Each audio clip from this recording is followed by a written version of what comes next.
Saccalimité, pharmacon, saccalimité, attention au ciel, organologie, négantropologie. Là, j'ai envie de me donner un peu la parole pour élaborer un peu de choses à partir des exposés de Christian et de Francesco. Et je vais peut-être dire un petit mot sur les spirales. Les spirales, là, que je montre régulièrement depuis 8 ans maintenant, puisqu'en fait j'ai commencé à les montrer dans le cours Pharmacon. Ça a commencé comme ça, le cours Pharmacon, en fait. Je les ai envoyés à Gérard Granel en 1981. Et avec un texte auquel Granel m'a répondu, j'y comprends absolument rien, mais je suis sûr que c'est ça que tu feras toute ta vie. Voilà. Et moi-même, j'y comprenais pas grand-chose à ce texte-là. Je l'avais écrit dans une espèce d'accès un peu étrange, en fumant un pétard d'ailleurs, ce que j'avais pas fait depuis à l'époque 3 ans, puisque j'étais en prison, et qu'un détenu m'avait filé un bout de shit, et je m'étais dit, bon allez, je me laisse aller, je fume ce bout de shit. Il était très bon. Et j'ai écrit ce texte toute la nuit à la lumière d'une lampe à huile, puisque dans les prisons, on n'a pas le droit d'avoir de la lumière, mais on a tous, en fait, quand même de la lumière. Ce sont des lampes à huile qu'on fabrique avec des boîtes de ricoré. C'est-à-dire qu'une boîte de ricoré, je ne sais pas si vous connaissez la ricoré, bon, il y a un petit truc, une petite capsule en métal, vous pouvez transformer cette capsule, vous pouvez la travailler. Et les détenus sont des gens qui savent travailler absolument n'importe quoi, les serpillères, tout, pour fabriquer des objets avec lesquels ils se constituent un milieu, un microcosme en fait. Un petit microcosme.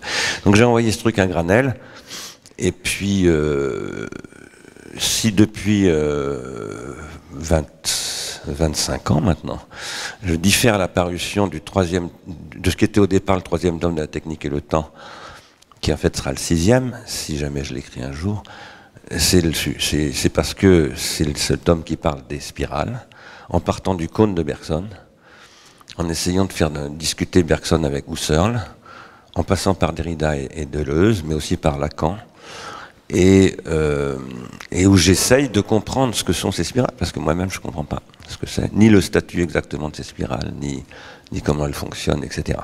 Cela dit, c'est ce que j'appelle moi un diagramme fonctionnel. C'est un diagramme fonctionnel au sens où on en parlait tout à l'heure Franck, c'est-à-dire que c'est un processus heuristique. Il se dessine, voilà. Voilà. Alors, il se dessine par l'écriture qui l'accompagne en réalité, tout à fait comme la figure géométrique dont parle Husserl dans l'origine de la géométrie. Et là je soulignais l'importance de ce qu'a dit Christian ce matin, on ne peut pas séparer l'image, la figure et le texte. Voilà. Il y a toujours des figures dans les textes en réalité.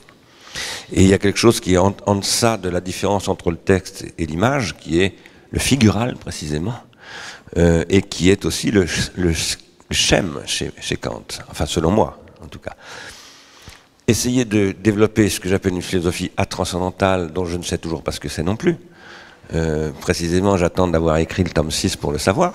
Quand j'aurai fini le tome 6, si jamais je le finis, peut-être qu'enfin je saurai de quoi je parle sous le nom de la transcendantale. Eh bien, c'est arriver à articuler ce diagramme fonctionnel avec un texte publiable. Parce qu'en fait, quand Galilée m'a proposé de publier La technique et le temps, je dis il y a une partie qui n'est pas publiable, c'est la dernière partie. Moi-même, je n'y comprends rien. Voilà. C'est celle dont d'ailleurs, Marion m'avait dit c'est la plus intéressante, je voudrais la publier au PUF. Voilà. Mais finalement, elle n'est toujours pas publiée.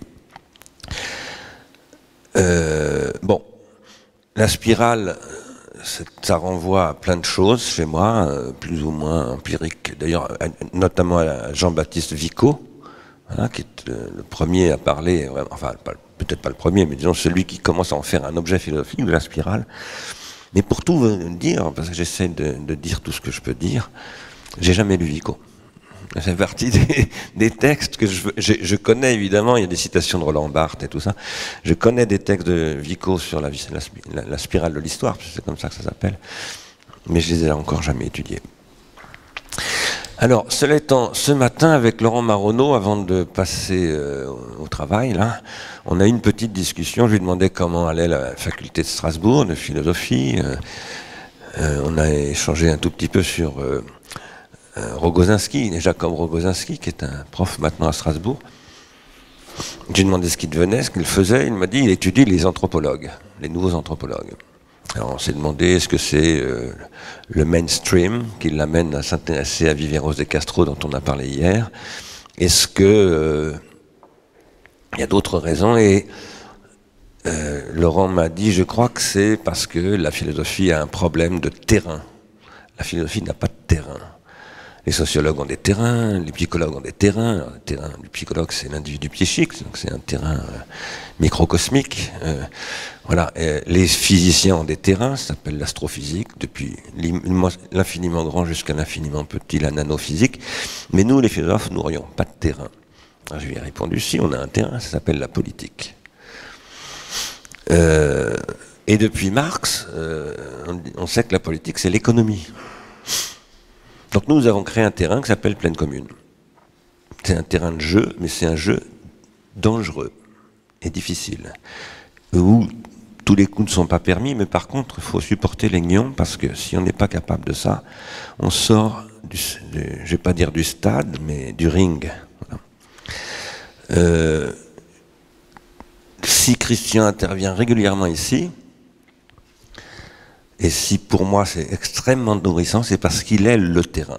Voilà. Il incarne la figure du terrain pour moi, ici. Le terrain, aujourd'hui, ça n'est plus seulement la politique de Socrate ou de Rousseau, etc. Ça n'est pas simplement l'économie de Marx, c'est le terrain des plateformes, de la rétention tertiaire numérique, et où se mène une guerre qui est une guerre économique, et pour lesquelles on a vu les cartes qui sont faites pour mener cette guerre. Et cette cartographie, cet art de la cartographie, nous y travaillons à l'IRI depuis 11 ans. Nous avons dit d'ailleurs dans le cadre de Pleine Commune qu'il fallait, avec Orange et Dassault Systèmes, nous mettre à travailler à élaborer un système de production de cartes, et on n'a absolument pas avancé. Ce qui fait que je considère qu'on est complètement merdique, et que si on éjecte du terrain de lutte, eh ben ça sera bien fait pour notre gueule, parce qu'on est nul. La grande question qui se pose aujourd'hui, et c'est une question que pose le président de la République française, qui s'appelle Emmanuel Macron, c'est l'efficacité. Et la question de l'efficacité, c'est celle de la cause efficiente. Si nous parlons ici en termes de métaphysique, c'est pas pour faire joujou avec des concepts de l'idéalisme allemand ou autre, c'est parce que Marx, c'est d'abord un lecteur des Grecs. Sa première écriture, c'est sur Démocrite, et c'est un grand connaisseur de la métaphysique d'Aristote. Marx, c'est exactement comme Freud ou comme Derrida, c'est pas fait pour être répété. Ou alors, si on le répète, il faut produire une différence, avec un A. Autrement dit, Marx doit être lu au XXIe siècle. Et donc, ça ne peut pas être lu comme Marx, puisque Marx ne peut se lire qu'à partir de son propre contexte. Et aujourd'hui, il faut revisiter la question de l'efficience, telle qu'elle passe par exemple par ce qu'on a vu ce matin avec l'exposé de Christian, c'est-à-dire des processus de schématisation qui s'appuient sur des technologies réticulaires, par exemple GitHub, qui est une technologie du logiciel libre, très très importante, dont on a parlé plusieurs fois dans cette académie, et dont, si Pleine Commune n'arrive pas à s'en saisir, ça disparaîtra immédiatement. On aura gaspillé des millions d'euros. Et je pense qu'on n'a pas le temps de gaspiller des millions d'euros, parce que, je redis ce que je dis souvent maintenant, le GIEC nous dit qu'on a 30 ans devant nous pour éviter la grande catastrophe, que Marx ne pouvait absolument pas imaginer, pour une raison qu'explique Engels dans une note de bas de page de 1880 et quelques de sa dialectique de la nature, c'est-à-dire que l'entropie est toujours dialectisable. Eh bien non, l'entropie n'est pas dialectisable. Et ça, c'est ce que la métaphysique n'arrive pas à avaler. Là, j'ai peut-être pas exactement le même point de vue que Francesco, même si on est extrêmement proche. Je pense que même Jacques n'arrivait pas à l'avaler. Voilà, même Jacques Derrida. Je dirai pourquoi tout à l'heure. En tout cas, ce que nous propose l'exposé de Christian, c'est des technologies de terrain. Parce que si on va aller sur un terrain, surtout si c'est un terrain de guerre, et on est sur un terrain de guerre, il faut, en 1914, des tanks. Voilà. Le tank est la nouvelle figure de la guerre, et c'est ce qui fait qu'on appelle ça la guerre industrielle, dont va parler Husserl d'ailleurs en disant on a mis les mathématiques, mais aussi la morale, le courage et tout ça au service de la destruction, et on a découvert que l'esprit était un pharmacone qui pouvait se retourner exactement à son contraire. Il est fait pour produire de la négantropie, mais il peut produire de l'entropie, et à très très très haute dose, c'est-à-dire une entropie fatale qui peut être irréversible, notamment pour ce que moi j'appelle la différence noétique. Et on peut régresser au niveau de la différence vitale. Si je dis ça, c'est évidemment parce que je soutiens, en dialogue avec Francesco, qu'il faut distinguer la différence vitale et la différence noétique, et que c'est un des points très compliqués de l'héritage de Derrida. La plupart des Derridiens me reprochent d'effacer, enfin de créer une différence entre la différence vitale et la différence noétique, et de restaurer un anthropocentrisme. Et précisément, ce qui est très important dans ce que disait Dan hier, c'est que la différence noétique n'est pas du tout anthropocentrique. C'est ce que dit Kant déjà, c'est ce que redit Husserl. C'est pas l'homme qui est noétique. Il se trouve que la noèse se produit chez les êtres, ce qu'on appelle les êtres humains. Voilà. C'est ce que n'avait pas compris Jean-Paul Sartre, c'est pour ça qu'il a mal introduit Heidegger en France. Même si on lui doit aussi beaucoup de choses, hein, parce que voilà, c'est quand même pas le premier venu, Jean-Paul Sartre. Alors, Christian Fauré, c'est un hybride. Pourquoi est-ce que c'est un hybride? C'est une chimère. Il a des grandes... Comme ta voiture. Il a des griffes, des oreilles pointues, il a quelque chose d'un peu diabolique. Et pourquoi est-ce qu'il est hybride? C'est parce qu'il fait à la fois de la philosophie et de l'ingénierie. C'est-à-dire du management, puisque l'ingénierie n'est que de l'ingénierie pour le management. Et c'est ça que j'appelle le terrain. Moi, je pense que si on n'étudie pas de très près les armes du management, on fait pipi dans un violon pour parler de manière un peu ridicule. La raison pour laquelle j'ai proposé à Christian que Octo s'implique dans le projet de pleine commune, le projet de pleine commune qui devient maintenant le projet du 3e programme d'investissement d'avenir, où l'enjeu est de ramener 100 millions d'investissements sur le territoire de pleine commune en économie contributive, c'est parce que, précisément, il est ce mutant qui arrive à réarticuler la philosophie et le terrain, et un terrain qui n'est pas le terrain de Socrate, qui n'est pas le terrain de Karl Marx, qui est le terrain de Peter Thiel. Et si on veut combattre Peter Thiel, ce qui est l'intégralité de mon énergie est vouée à ça, parce que je considère que Peter Thiel, c'est le mec le plus dangereux qu'il y a eu sur Terre depuis fort longtemps, et c'est un théoricien, c'est un philosophe, c'est un théologien même, enfin un théologien, c'est pas un théologien, mais c'est quelqu'un qui lit la théologie. Eh bien, on a intérêt à se mettre vraiment très très haut en termes de compréhension des dynamiques, je dirais, d'armes de guerre qui se développent et qui sont en train de reconfigurer totalement, par exemple, les villes, ce qu'on appelait autrefois les cités, c'est-à-dire les polices, les lieux de l'urbanité, qui deviennent de l'inurbanité, et où la question, c'est pas du tout de rejeter les technologies numériques, c'est de les adopter. Si on ne les adopte pas, allons jouer à la marelle. Mais moi, je ne joue pas à la marelle. J'ai plus le temps. J'aime beaucoup, hein. Il y a un texte d'un très grand écrivain sud-américain qui s'appelle Marel, vous connaissez sans doute, et c'est vachement important la marelle, et le jeu même, le jeu notamment pour enfants. Mais là, nous faisons la guerre. Donc nous ne jouons pas à la marelle, malheureusement. Même si parfois, il faut jouer un peu à la marelle dans les états-majors pour pouvoir faire la guerre, c'est-à-dire ça s'appelle de la simulation. Alors, je pense que la question de l'efficacité se pose à nouveau frais, c'est la grande question.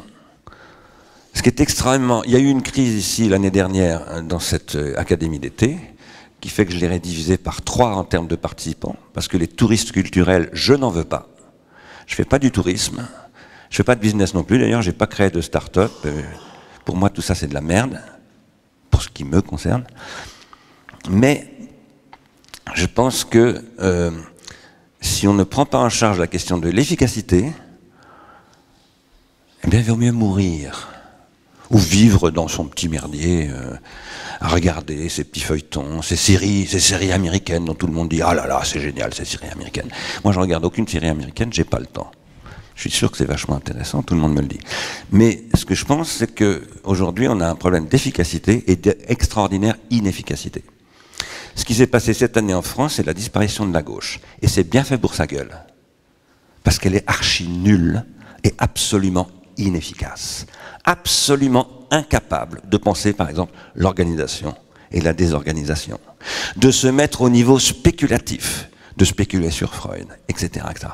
D'intégrer les questions que la Silicon Valley intègre tous les 6 mois en refaisant la carte, et de pleurnicher sur le 19e siècle disparu. Eh bien oui, il a disparu, ça fait déjà 2 siècles qu'il a disparu. Donc il serait peut-être temps de s'en apercevoir. C'est pas facile à vivre, et Nino Ferrer s'est tiré 2 cartouches de fusil de chasse dans la tête, pas très loin d'ici, parce qu'il n'en pouvait plus. Voilà. Ça m'arrive souvent d'y penser aussi. Alors, les tendances techniques, les faits techniques et les ethnies, voilà le sujet dont il aurait, si j'avais du temps, et si vous aviez du temps, si nous avions du temps, j'essaierais d'introduire d'une part le rêve. Est-ce qu'Alice rêve ou est-ce qu'elle ne rêve pas? Qu'est-ce que c'est? Quel est le statut du rêve chez Lewis Carroll? Premièrement. Et deuxièmement, ce lapin est-il un canard? Voilà. Je dis ça parce qu'effectivement, ça serait vraiment bien d'essayer de réarticuler ce qui s'est dit hier avec ce que tu as dit ce matin. En tout cas, l'image de la bifurcation du lapin toujours pressé comme image de la bifurcation, qui est un prolétaire, ça c'est très très très intéressant. C'est extrêmement important. Et c'est la question que pose d'ailleurs souvent Kevin, c'est que ces gens qui travaillent dans le monde spéculatif, qui sont toujours pressés aussi, on a eu une discussion il y a 2 jours là-dessus, qui sont on appelle ça des traders, qui sont en fait des spéculateurs, qui sont payés à la commission, donc qui spéculent pour leurs pommes, pas pour les actionnaires. Kevin me disait, ouais, mais ils sont exploités et tout ça. Je lui disais, non, ils ne sont pas du tout exploités, ils font partie du système d'exploitation. Il me dit, si, ils sont quand même, c'est des employés de la banque. Bon, il a peut-être raison, j'ai peut-être tort, ou inversement, peu importe. Mais ça sont des questions actuelles, questions extrêmement importantes. Et où la question qui se pose aussi, c'est qu'est-ce que c'est que le mec qui fait du développement en libre, en travaillant sur GitHub, etc., puis qui d'un seul coup dit je vais être acheté par Google, et qu'est-ce qui se passe dans sa tête, qu'est-ce qui se transforme ici en matière de production de valeur, et comment peut-être il y a quelque chose qui se perd fondamentalement. Quand je dis ça, c'est parce que Gert Leving, qui viendra demain, mais qui n'a pas foutu les pieds du tout dans cette académie d'été, donc qui va faire exactement ce que je déteste, c'est-à-dire je viens, je fais mon numéro et je m'en vais, ça marche pas comme ça ici. Et c'est aussi pour ça que son institut des cultures réticulaires ferme sa boutique. Hein, parce que, voilà. Gert Leving fait partie des gens que je lis depuis longtemps et que j'observe, parce qu'il fait partie de ce mouvement lié au logiciel libre, qui sont là aussi des artistes, des activistes, des militants politiques, des développeurs, le Chaos Computer Club de Hambourg par exemple, etc. Voilà, qui pleurnichent depuis à peu près 5 ans. En gros, depuis qu'ils ont vraiment compris ce que voulait dire l'histoire de... Comment s'appelle-t-il, ce mec qui a révélé la NSA, là, Snowden, hein, ils ont découvert que les technologies numériques, ça n'était pas toujours bien. Ah tiens, comme c'est intéressant. Mais ils ne travaillent pas. C'est-à-dire qu'ils répètent, tout comme sur Nuit debout, on répète toujours la même chose, tout comme aujourd'hui, bon voilà, on défend Notre-Dame-des-Landes, on s'est engueulé l'année dernière parce que je dis, mais Notre-Dame-des-Landes, ça va faire comme le Larzac, c'est un échec. Ensuite, Olivier m'a envoyé SMS en me disant c'était pas un échec le Larzac, on a réussi à empêcher l'armée de s'installer. Oui, mais c'est un échec. Pourquoi c'est un échec? Parce que Hulot est une potiche dans le gouvernement actuel et que tout ça n'a pas du tout percolé au niveau d'une transindividuation politique. Donc peut-être qu'il y a des petites réussites comme ça, mais ce ne sont pas des réussites. Ce sont en fait des alibis qu'on donne pour donner le sentiment qu'on a réussi quelque chose et arrêtons la lutte, camarades. Il va falloir quand même commencer à se réveiller. Le prolétaire est toujours pressé. Il travaille il est à la pointeuse. Moi, je vais peut-être mettre des pointeuses un jour à l'Académie d'été de Pleine Commune. Parce que c'est ça la question de l'efficacité des exorganismes. Un exorganisme, ça fonctionne par synchronisation des fonctions. Et pour synchroniser, il faut se soumettre à des battements d'horloge. Alors,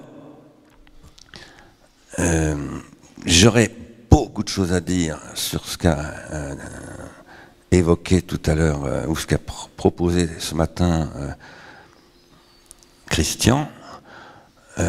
J'ai malheureusement pas eu le temps de faire ce que je fais d'habitude, c'est que d'habitude à la pause, je reprends toutes les interventions du matin, je les surligne et je prépare. J'ai pas eu le temps de le faire parce qu'il fallait que j'envoie un papier sur Pleine Commune pour la revue Politis, qui est une revue que lisent ces mecs de cette gauche de merde en France. Voilà. Et donc je me dis, il faut continuer à parler à cette gauche de merde quand même, parce que peut-être que de la merde, comme on disait, pour répondre au général de Gaulle en 68, sortent des roses, de la chienlit. Le général avait dit 68 c'est la chienlit, et les mecs qui ont ensuite dirigé Libération, puis finalement ont bossé pour Rothschild, c'est-à-dire pour Macron, ont dit mais les roses sortent de la chienlit. Voilà. Faudrait un petit peu étudier cette histoire quand même. Peut-être qu'un jour on constituera une académité autour de qu'est-ce que c'est que 1968. En tout cas, pardon ? Peut-être l'année prochaine. Peut-être l'année prochaine. Et on interdira ça à tous les touristes, et on foutra des bazookas autour d'Épineuil pour les flinguer en masse. Parce qu'ils débarqueront en masse, là, vous pouvez être tranquille. Alors, je pense que tout à l'heure, il y a un point important dans ce qu'a fait Christian. Tout ce qu'il a dit était très important et extrêmement réfléchi. Mais réfléchi sur le terrain, c'est-à-dire trempé dans la guerre économique. Voilà. Mais tu as parlé de Benjamin Bratton et de comment lire Bratton. Et tu as dit que c'était tombé des mains à la moitié. Moi, ça m'est tombé des mains, en fait, avant la moitié. J'ai laissé tomber au bout de 100 pages. Je consulte beaucoup d'amis pour savoir ce qu'ils pensent du designer. Enfin, c'est pas un designer, d'ailleurs. Hein, c'est un penseur voilà, qui fait de ce qu'on appelle critical theory dans un département de design de l'université de San Diego. Et en fait, je pense que ce que je recommande à tout le monde, c'est de lire l'article qu'il a publié, tout simplement, sur le même site où Hugh publie, dont j'ai oublié le nom, eFlux. Je recommande de lire The Black Stack, qui est beaucoup plus court. Il a tout dit là-dedans, à mon avis. Il n'est pas la peine d'aller perdre son temps à lire l'ensemble. Mais je me trompe peut-être en disant ça. Hein. Enfin, j'ai sûrement tort, d'ailleurs. Mais si je vous en parle, c'est parce que je pense qu'il y a une question très très importante là. Je pense que ce texte de Bratton, The Black Stack, est très important, parce qu'il pose des questions pas très bien, je crois, souvent, mais ce sont les vraies questions. Et le grand mérite de quelqu'un qui fait de la recherche, c'est pas d'apporter des bonnes réponses à des questions, mais c'est de poser des vraies questions. Donc on se fout à la limite des réponses qui sont apportées. La question c'est, quelle est la nouvelle question qui est apportée par ces réponses qui sont éventuellement mauvaises. Voilà. Et la nouvelle question, c'est une géopolitique du calcul. Voilà. Il développe la question d'une géopolitique du calcul, même s'il ne voit pas lui-même très clairement. Parce qu'en fait, il y a plein de trucs qu'il ne voit pas très bien. Et il commet une immense erreur. Et si je le dis, c'est pour rabouter avec la première conférence de cette académie d'été, celle de David Bates, à savoir la relation à Carl Schmitt. Il commet la grande erreur, Benjamin Bratton, de dire que voilà, c'est un nouveau nomos au sens de Carl Schmitt qui se constitue à travers le capitalisme des plateformes. Et ça, c'est absolument faux. Il dit qu'il faudrait penser à un nomos du cloud, au sens de Carl Schmitt. Et c'est pas possible. C'est contradictoire avec la notion de nomos de Carl Schmitt. Pour Carl Schmitt, un nomos est toujours territorialisé. Et il est toujours le fruit d'une guerre, en plus. D'une guerre avec des relations d'amis et d'ennemis, et qui est une guerre militaire. Ce que je crois que Carl Schmitt n'arrive pas à penser, mais qu'en même temps, il peut nous aider à penser, c'est la guerre économique. Lorsque Carl Schmitt fait dans sa première théorie, je ne me souviens plus comment s'appelle son premier texte, enfin, le premier texte publié en français, qui est le grand texte de 1920 et quelques, voilà, où il fait sa critique du parlementarisme et du libéralisme de la bourgeoisie. Il oppose à cette lutte économique la guerre dont il parle dans un sens qui va légitimer la guerre du nazisme, hein, bien entendu. Ce sont des textes extraordinairement difficiles à interpréter sans se compromettre. Mais il faut le faire absolument. Alors, les instruments comme les courbes de Gartner, la Hype Cycle, ça c'est vraiment vachement riche. Je te remercie beaucoup, Christian, d'avoir apporté tout ça. Tu as fait une espèce d'analyse d'une question qu'avec Paul-Émile, on essaye de penser, qui est la question de la catégorisation. Tu sais très bien pourquoi et comment, puisque tu avais participé à cette réunion qui était tournée, qui avait tourné à la catastrophe avec Pierre Musso, voilà, quand on voulait relancer un projet que j'avais déjà lancé en 1997 à l'INA, qui était un observatoire des tendances techniques et des faits techniques, que Musso a évidemment foutu en l'air parce que la pulsion de destruction est partout. Et je vais m'arrêter là parce que sinon je vais devenir très vulgaire, mais je pense que ce que tu as montré un truc très important, c'est que ces instruments d'analyse stratégique, c'est-à-dire guerrière, parce que stratégique ça veut dire guerrière, hein. Ça veut dire lutte, dans une hérisse qui est une lutte sans merci. Tu as montré que ces instruments en fait servent essentiellement à produire du storytelling.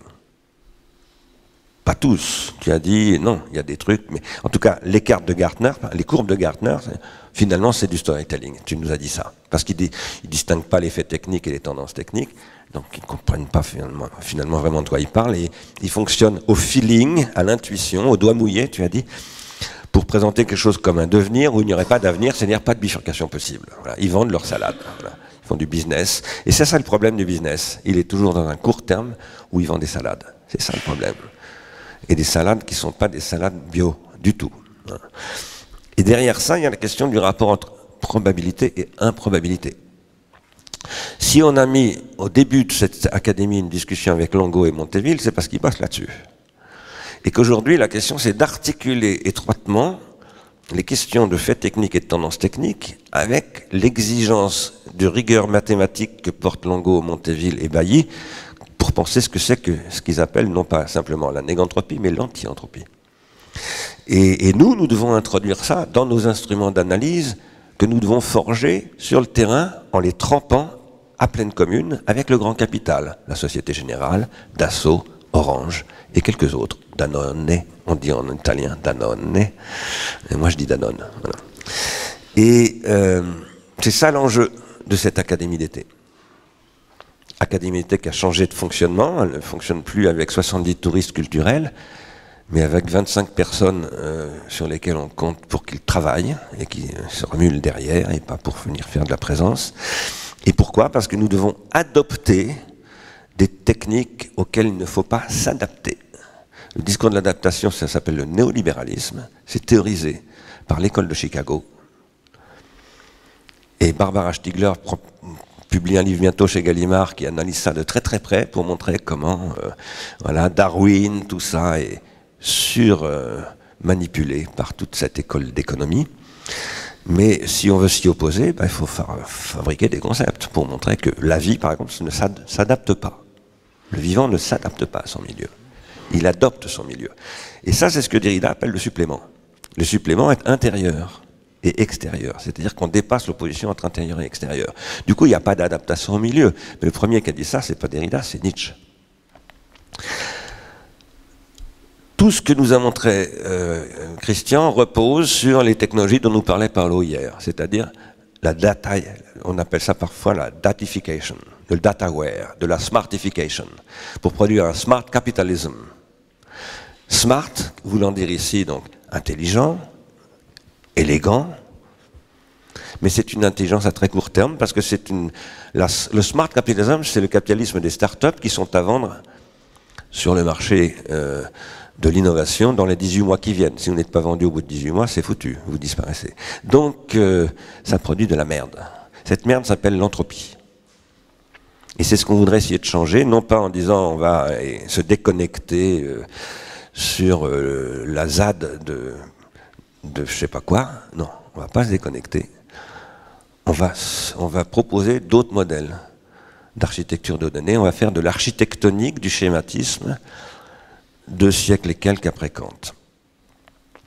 Demain, on parlera des amateurs avec avec Axel, il nous parlera, je ne sais pas s'il utilisera le mot amateur, mais enfin il nous parlera en tout cas des critiques et du fait que l'expérience esthétique passe toujours par la critique et qu'il faut reconstruire des communautés d'amateurs.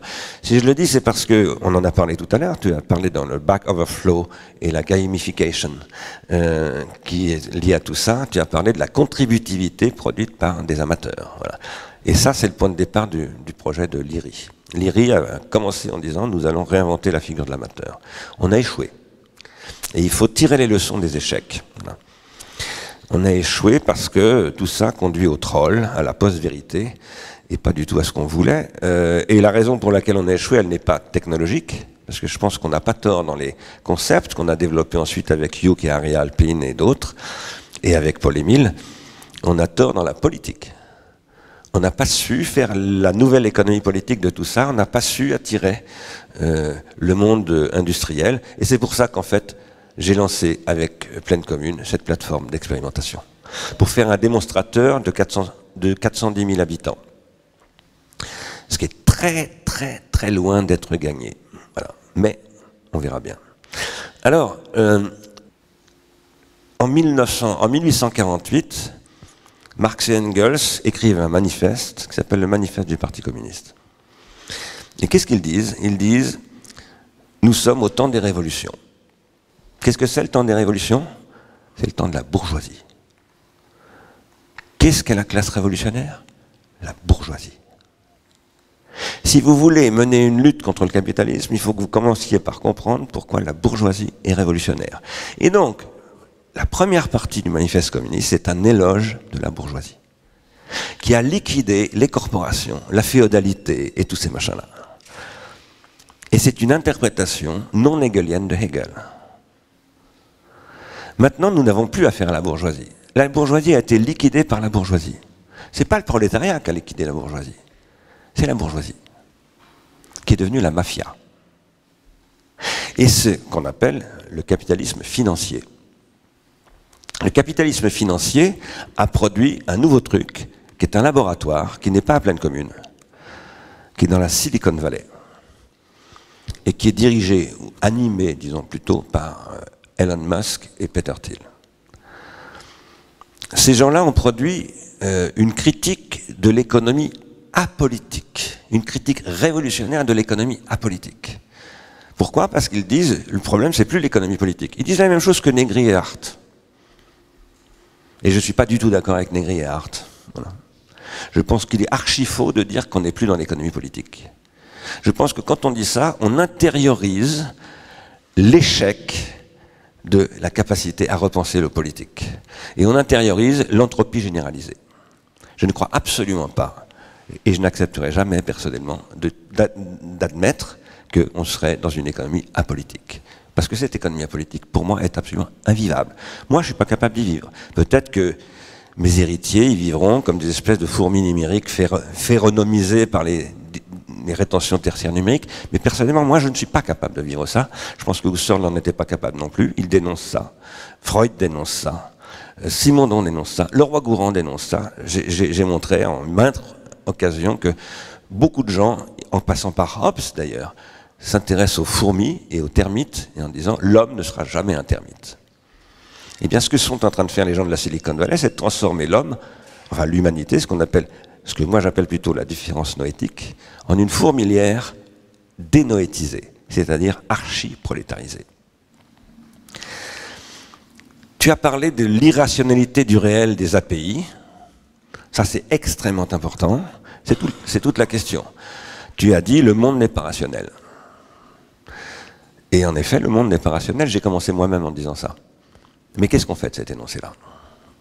Ça, c'est notre question. Personnellement, je pense que ce monde qui n'est pas rationnel ne peut pas durer.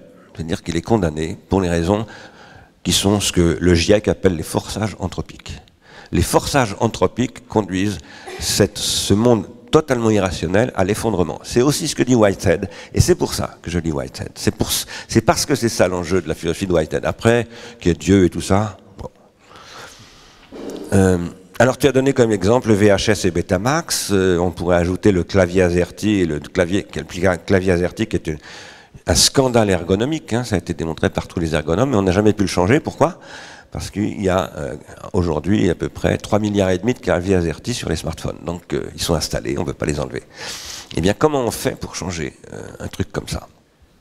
Moi, je dis que c'est possible. Voilà. Ça suppose des conversions, pour reprendre un terme une question qu'a posée Dan hier.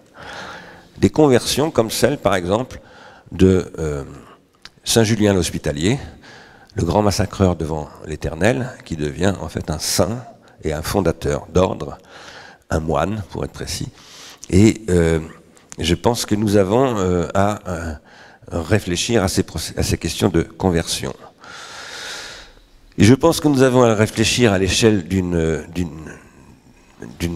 macrocosmologie où, personnellement, je me définis comme un soldat de la paix. L'ONU a créé une armée. Ça s'appelle les casques bleus. Cette armée des casques bleus est faite en principe, par exemple, pour éviter que les Israéliens ne massacrent les Palestiniens. Et réciproquement, d'ailleurs. Mais ça ne marche pas, comme vous le savez. C'est totalement corrompu, c'est complètement discrédité, enfin bon, etc. Ça ne marche pas parce que je crois que la question qu'a posée Marcel Mauss en 1920 à l'Internationale socialiste n'a jamais trouvé de réponse. C'est-à-dire qu'on n'a pas compris ce que disait Marcel Mauss. Ce que je crois, moi, c'est qu'il faut inventer des soldats de la paix d'une internation, et non pas d'une organisation internationale des Nations Unies, mais d'une internation des Nations Unies, et que ces soldats, comme tous les soldats, ont besoin d'armes. Pour faire respecter la paix, il faut être mieux armé que les combattants. Sinon, vous êtes massacrés par les combattants. Et ces armes, il se trouve que Deleuze les appelait des armes conceptuelles, c'est-à-dire que... Mais elles passent, ces armes conceptuelles, c'est ce que j'essaie de montrer contre Deleuze d'ailleurs en partie, et contre l'idée de diagramme de Deleuze, par des armes matérielles. Et c'est pour ça que je conteste l'interprétation que Deleuze a de ce que dit Foucault sur les sociétés disciplinaires, etc. Foucault dit bien, je l'ai relu 50 fois, que c'est le fusil qui est le point de départ, c'est pas le diagramme. Et donc, sachant que le fusil est une sorte de diagramme, si on veut, mais pas au sens du tout de Deleuze. Alors, je pense que il faut repenser, c'est à ce à quoi nous invite régulièrement Olivier, par exemple, quand il nous dit qu'il faut aller voir ce que fait Amazon sur sa vente de services du commodity computing, dont parlait Christian ce matin, c'est absolument fondamental. Si on ne comprend pas ce qui se passe là, c'est exactement comme si on voulait utiliser Marx sans savoir ce que c'est qu'une machine à vapeur. C'est pas possible.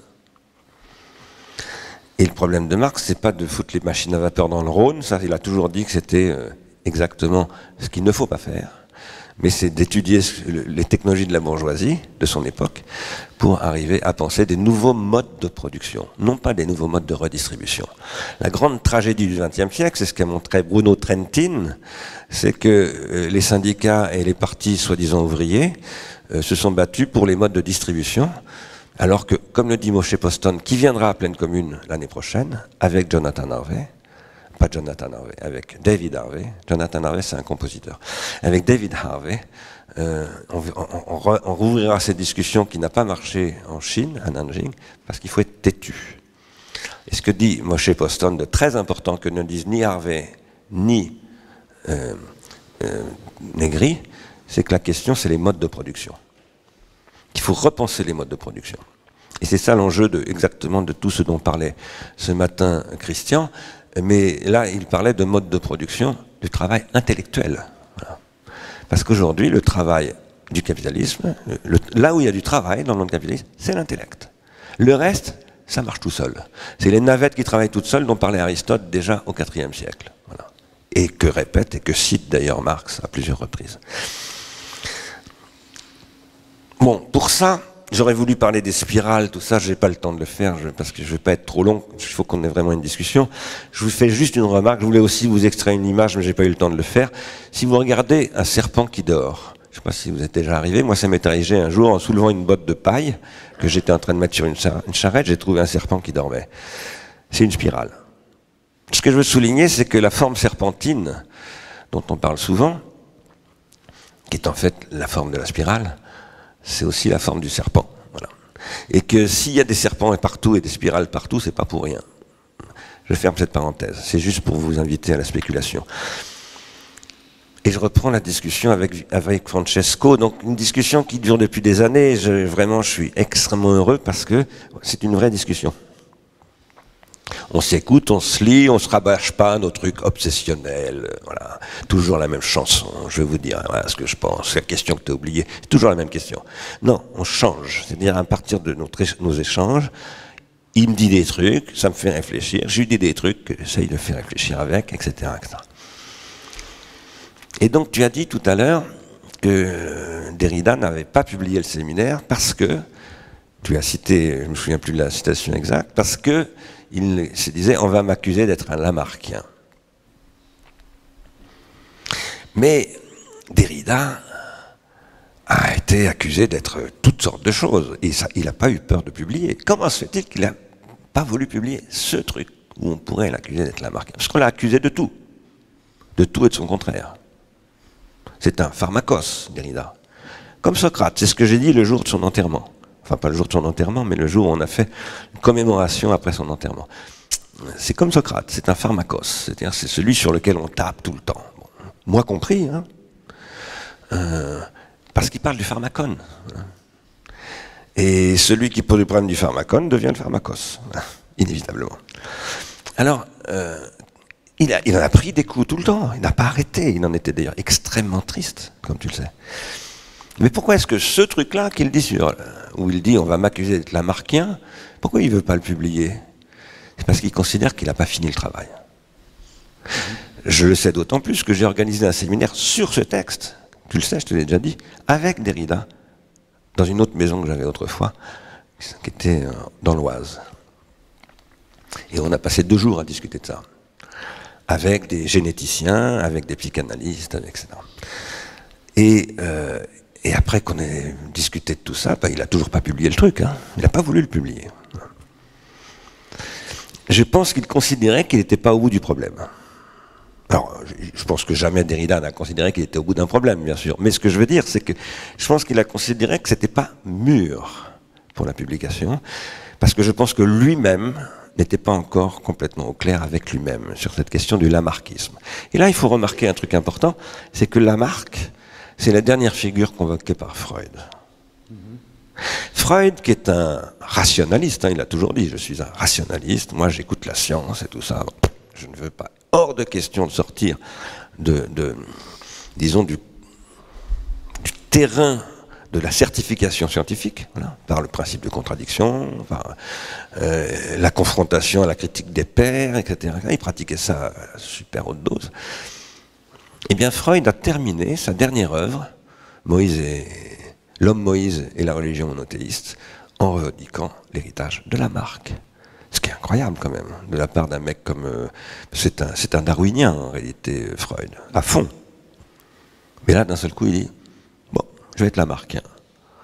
Comment ça se fait qu'il dit je suis lamarckien?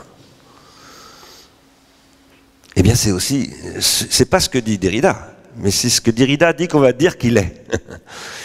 Et je suis certain qu'il a en tête qu'on dit que Freud est lamarckien. Parce que ça, c'est Freud lui-même qui le dit. C'est pas une invention, c'est Freud qui termine son dernier livre, et après il est mort. Voilà. Et je pense que la question qui est derrière ça, c'est l'exosomatisation. Et c'est une grande question, l'exosomatisation, parce que par exemple, lorsque Darwin construit son modèle en passant par les îles Galapagos, de la lutte pour la vie, etc., de qui il parle? De quoi est-ce qu'il part? De l'exosomatisation. C'est-à-dire de l'élevage, de la sélection artificielle des pigeons, qui est un travail d'exosomatisation. Il faut un colombier, il faut enfermer les pigeons, etc. Donc, c'est de l'exosomatisation. C'est de l'enfermement du vivant vital dans une démarche que j'appelle noétique. Et je pense que Derrida est gêné par rapport à ce truc-là.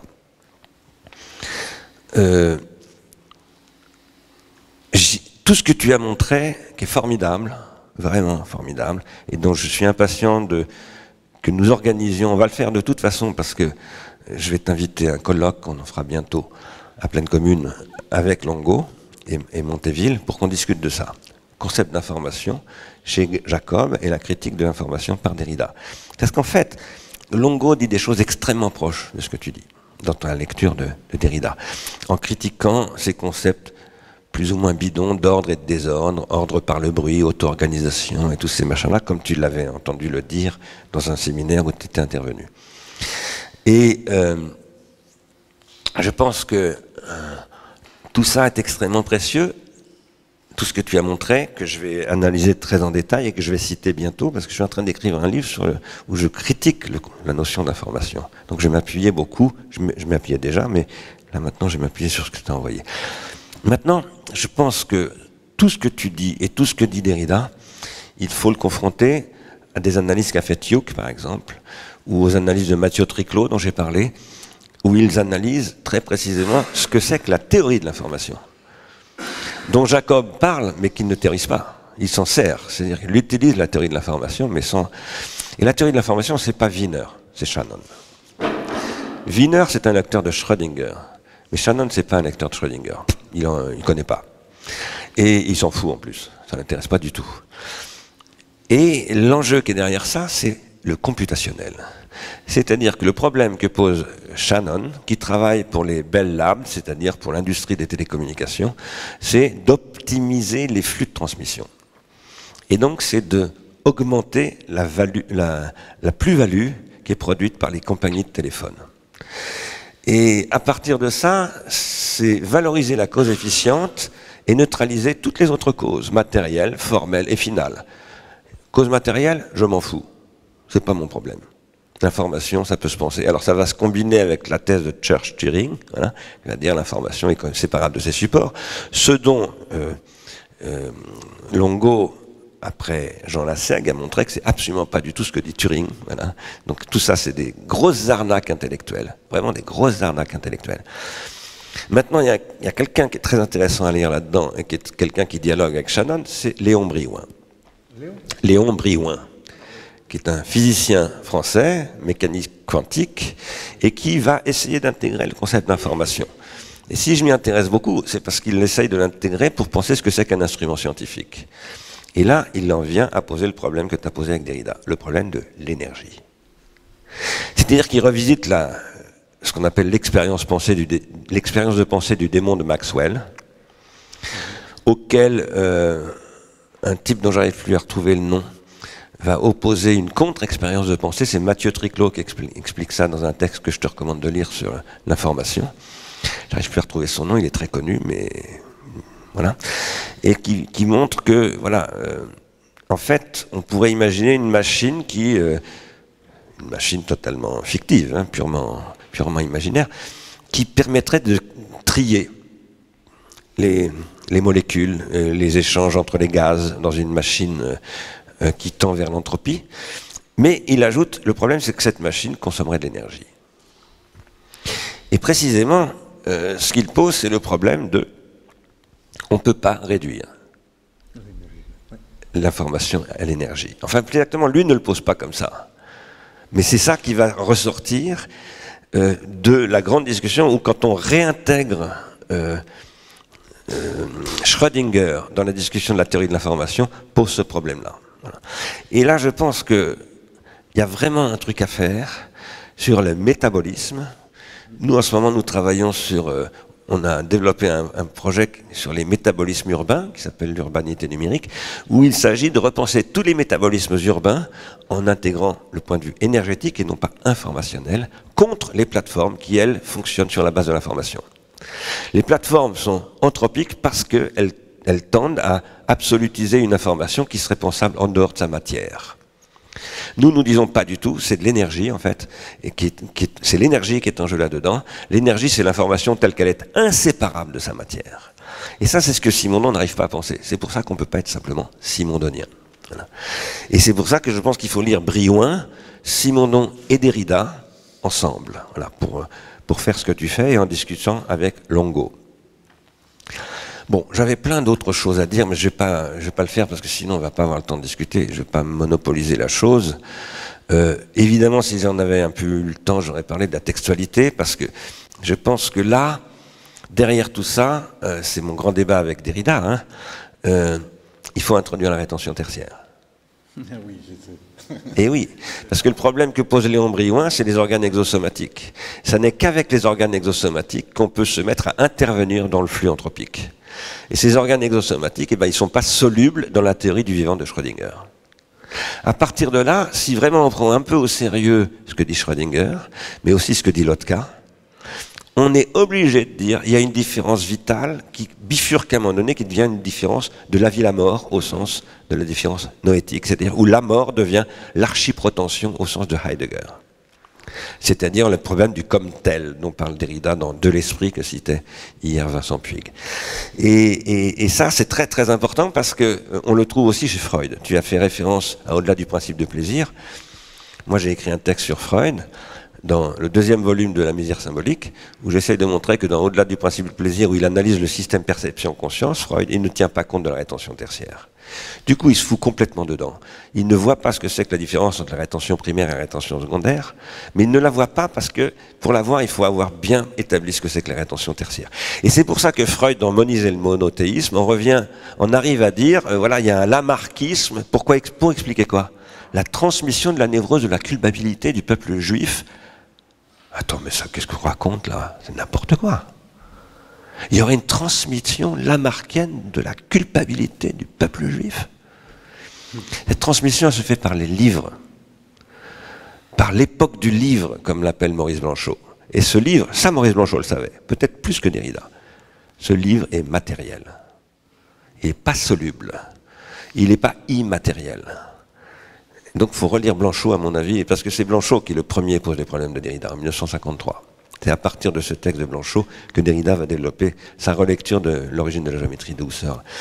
Mais bon, là il y a beaucoup de choses à penser, et je pense, moi, que ces choses à penser, il faut les penser du point de vue avec un A, et du point de vue de la négantropie avec un A et un H. Et pour ouvrir la question d'une néganthropologie, qui est peut-être le sujet qu'il faudrait proposer à Rogozinski, pour qu'il ne perde pas trop de temps à lire le mainstream de la nouvelle anthropologie. Voilà ce que je voulais dire. Pour vous remercier tous les deux. Et pour ouvrir une discussion avec vous. Peut-être que tu veux dire un truc, ou Christian veut dire un truc? Parce qu'en fait, je voulais savoir l'état d'avancement de la réflexion du projet de la plateforme par rapport à votre projet. Et c'était justement la question que je posais à Christian sur le système, parce que moi j'avais réfléchi avec une équipe, on voulait instaurer ça au Canada. On avait réfléchi avec un co-créateur à un projet comme ça de co-création de plateforme au Canada sur une nouvelle forme de démocratie directe, mais pas seulement, et aussi par des projets de co-création. Et du coup, voilà. Et je serais intéressée de connaître justement, voilà, enfin d'amener ma petite participation par rapport au projet qu'on a déjà mené, auquel on a déjà réfléchi. Et je pense que ce serait vu où moi aussi je suis dans le cadre de l'hybride, puisque moi je suis aussi dans le milieu professionnel. On peut amener des compétences qui soient au service justement de ce genre de démarches qui sont pour moi capitales, même urgentes, voilà, et responsables par rapport à ça, parce qu'il y a des enjeux, voilà. Et donc je suis désolée, c'était juste par curiosité de savoir où en était l'état du projet, voilà. Quelqu'un veut dire quelque chose là-dessus? Ce que je peux vous dire, moi, parce que c'est un sujet important, je ne vais pas vous en parler longuement parce qu'on en reparlera demain, je pense. Puisque demain, on va vraiment parler du terrain, là, pour le coup, de notre terrain à nous, qui n'est pas celui de Christian, mais qui doit intersecter avec celui de Christian. En gros, on essaye, bon, on a une grande difficulté de scalabilité. Voilà.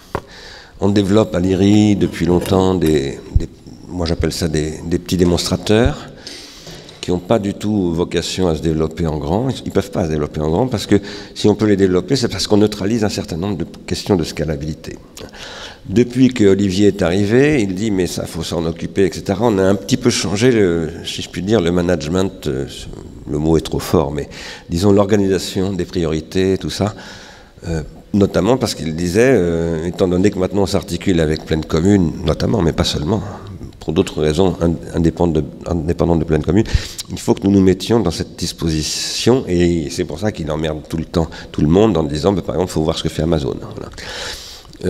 Parce qu'effectivement, si on ne voit pas ce que fait Amazon, si on ne sait pas, comme on dit en Belgique, je ne sais pas, ça veut dire je ne peux pas.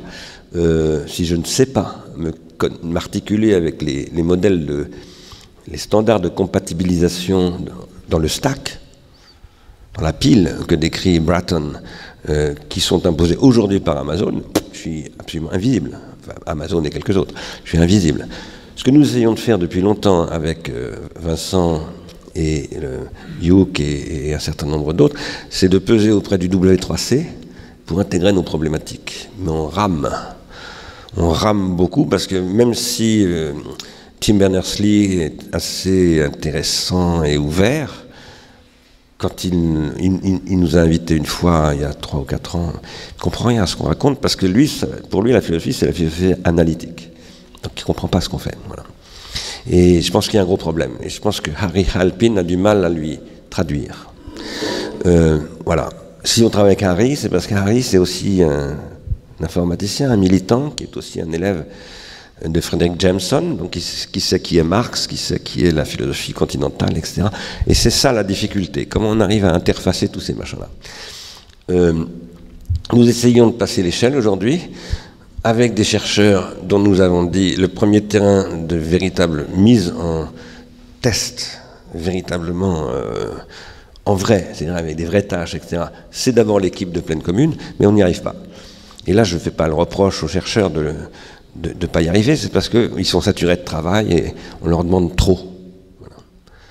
Mais je les avais prévenus, je leur ai dit, vous montez sur un radeau et vous allez devoir construire un bateau en pleine mer, sans matériaux. C'est pas facile sur un radeau.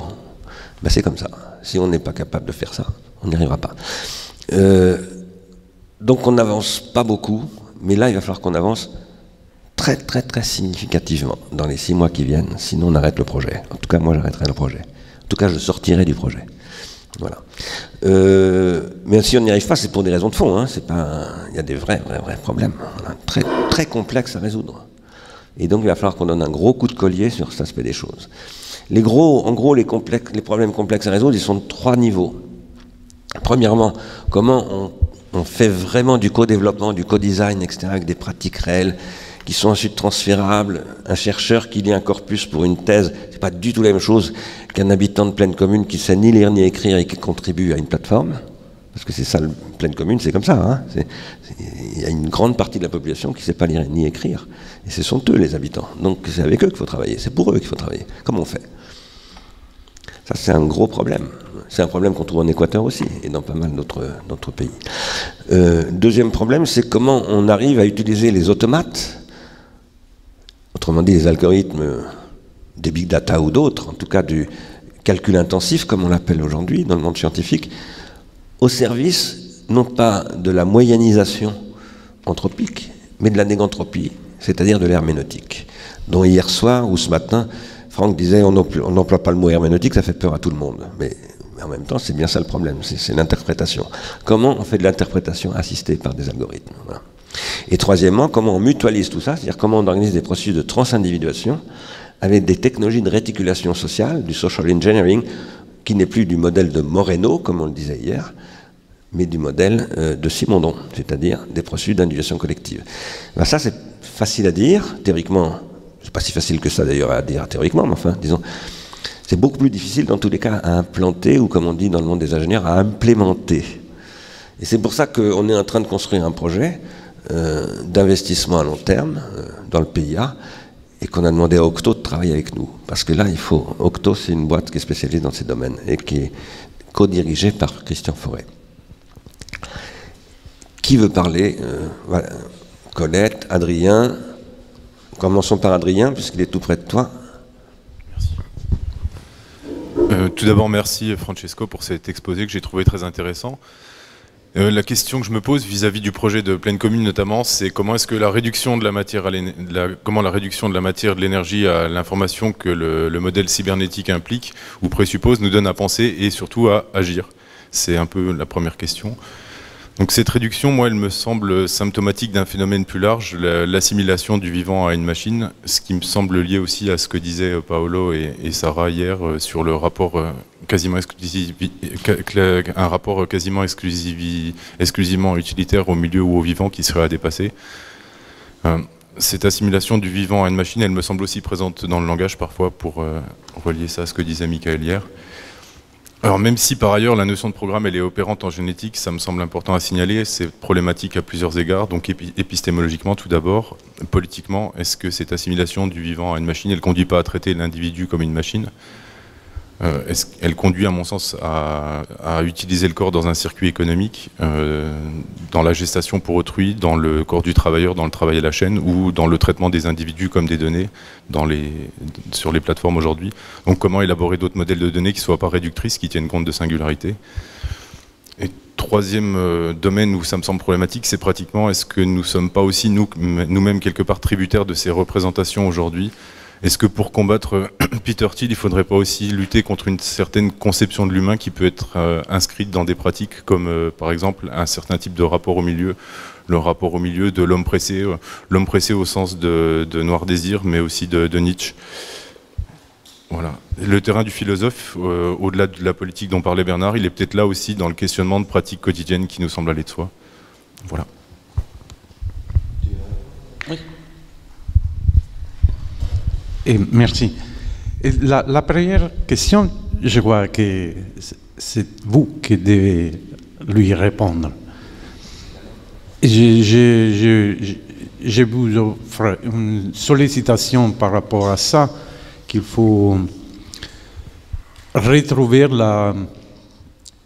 le motif de l'énergie et surtout de l'énergie en vue de la survivance. Et donc, comment ça peut s'articuler avec les projets d'une communauté comme celle que vous êtes en train de projeter? Je vais voir si ça vous intéresse, si ça peut vous solliciter quelques idées. Moi, je n'ai aucune idée, mais je pense que la question très importante par rapport aussi à la question de l'entropie, c'est qu'il faut penser aussi même dans la production culturelle, entre guillemets, ce qui produit la force d'une initiative comme celle de Pleine Commune. Et donc pas seulement les signes abstraits d'un projet, mais ce qui lui donne une puissance performative, on peut dire.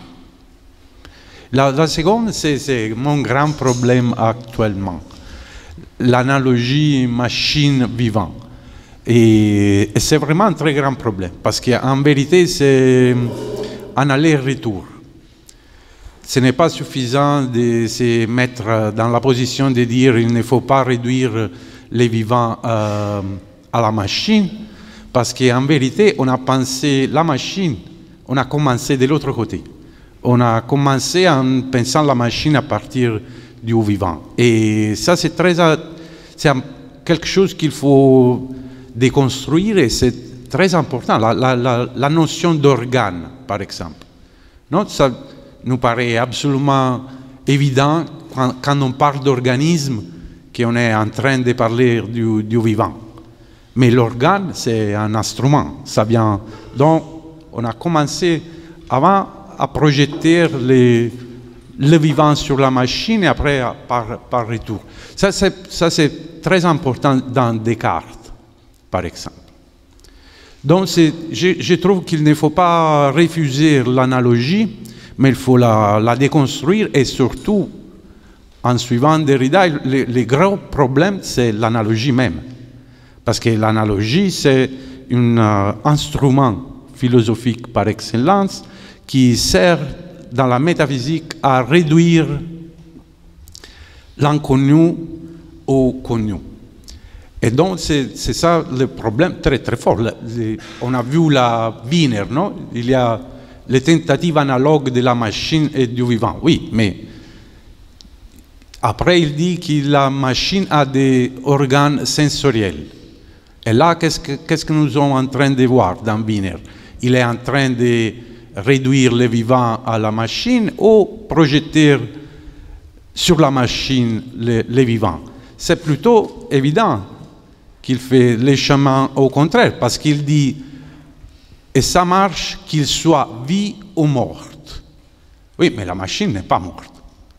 Pour être mort, il faut qu'il soit vivant. Mais il dit que l'analogie marche, qu'il soit vivant ou mort. Mais la machine ne meurt pas, la machine, c'est une autre chose. Donc, ça, c'est beaucoup compliqué et je suis en train exactement de travailler sur ça parce que les problèmes entre les deux, et ça vaut pour les deux, c'est la question de la téléologie. Et c'est vraiment quelque chose de compliqué. Nous pensons, la téléologie maintenant, on assiste à un retour de l'usage de la téléologie dans la biologie contemporaine. Après que, tu sais, c'est très drôle cette histoire, je le trouve, je vous la raconte parce que c'est amusant. Depuis Bacon, Francis Bacon, il commence à dire que la téléologie, il faut jeter au dehors de la science la téléologie parce qu'elle est une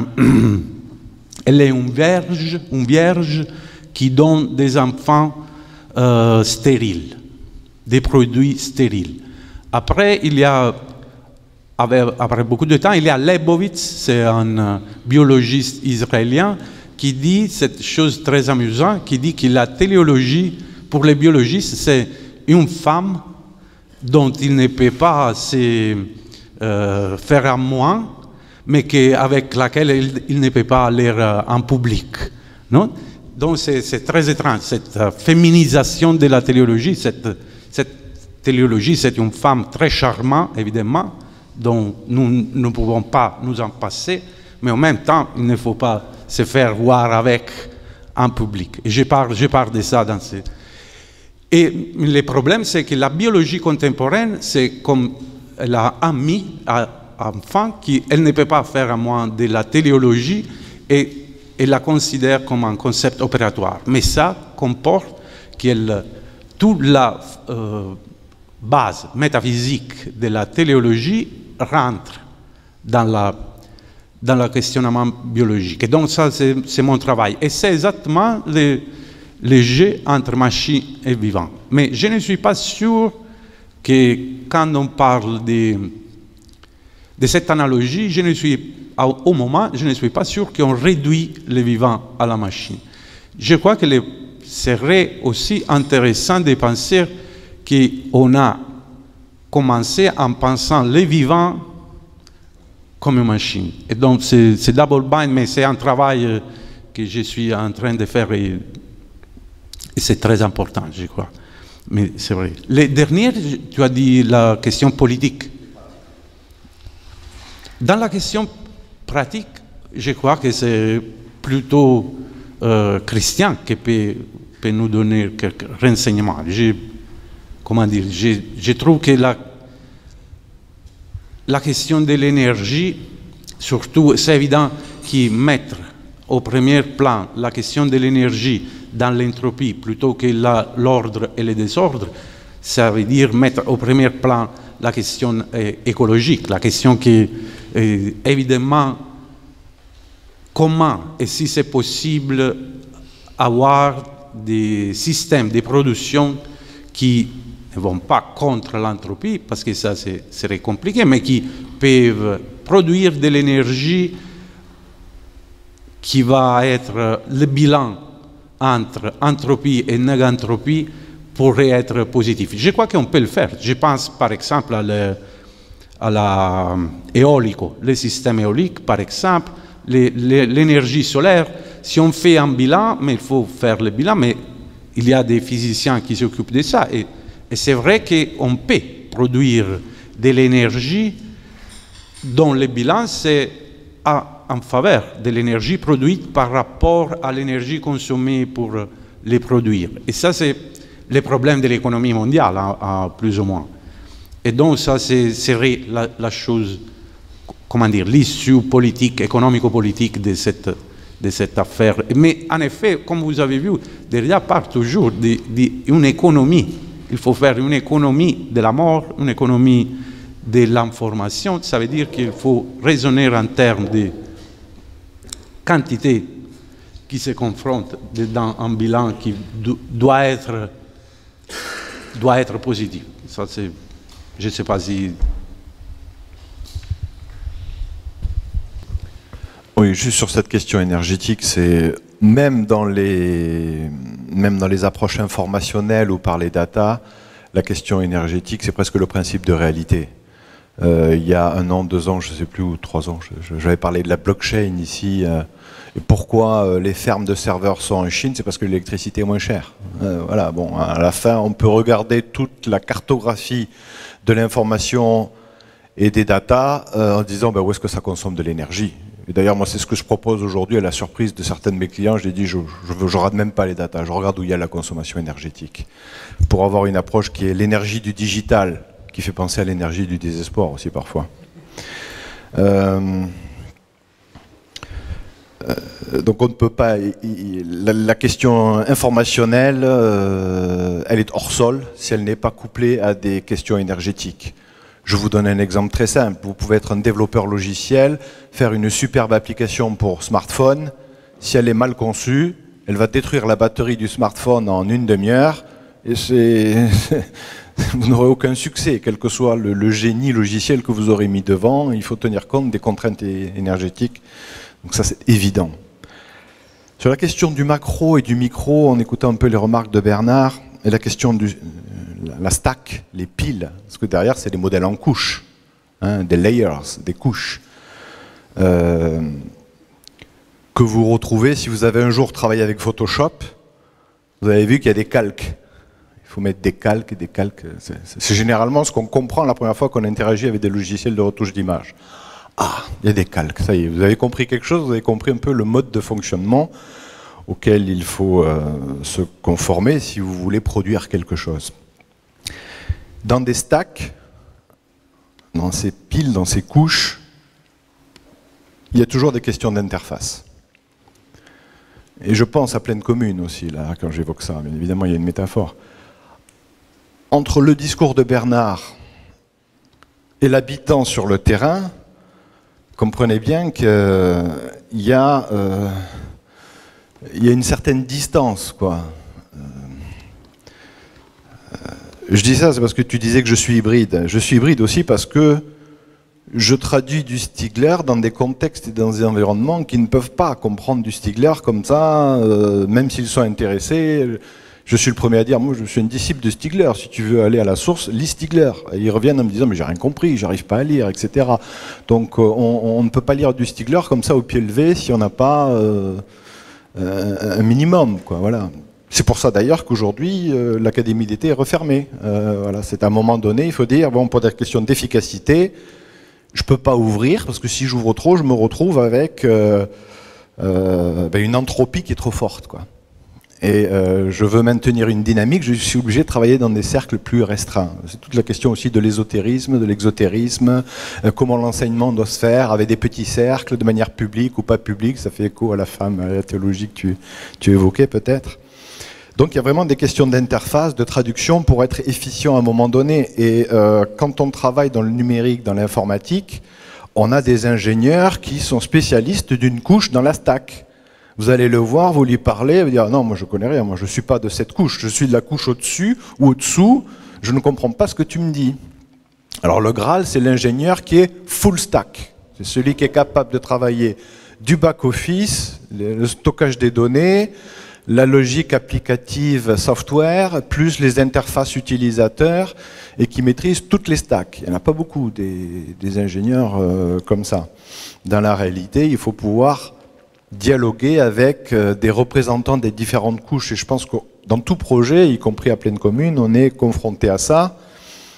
Il y a beaucoup de monde sur pleine commune, beaucoup d'acteurs.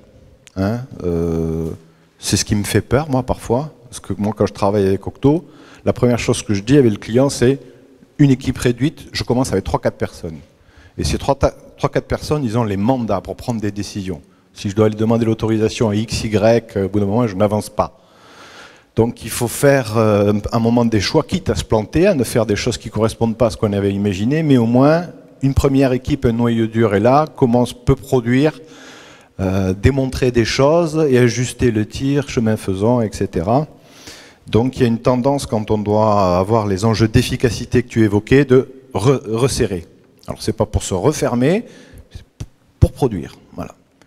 quitte à être challengé, à modifier, puis ensuite à faire grandir les équipes. Dans la phase de ce que je comprends, je ne suis pas au quotidien, de pleine commune, il y a aussi un storytelling qui n'est pas négatif. Là, il faut donner à voir, imaginer tout le discours que Bernard, dont tout le monde a entendu parler, c'est projet à 10 ans, la bifurcation, alors là, tout ça c'est quand même quelque chose qui doit rassembler, convaincre, etc. Et à un moment donné, qu'il faut mettre dans un dispositif de réaliser, il faut changer de logique.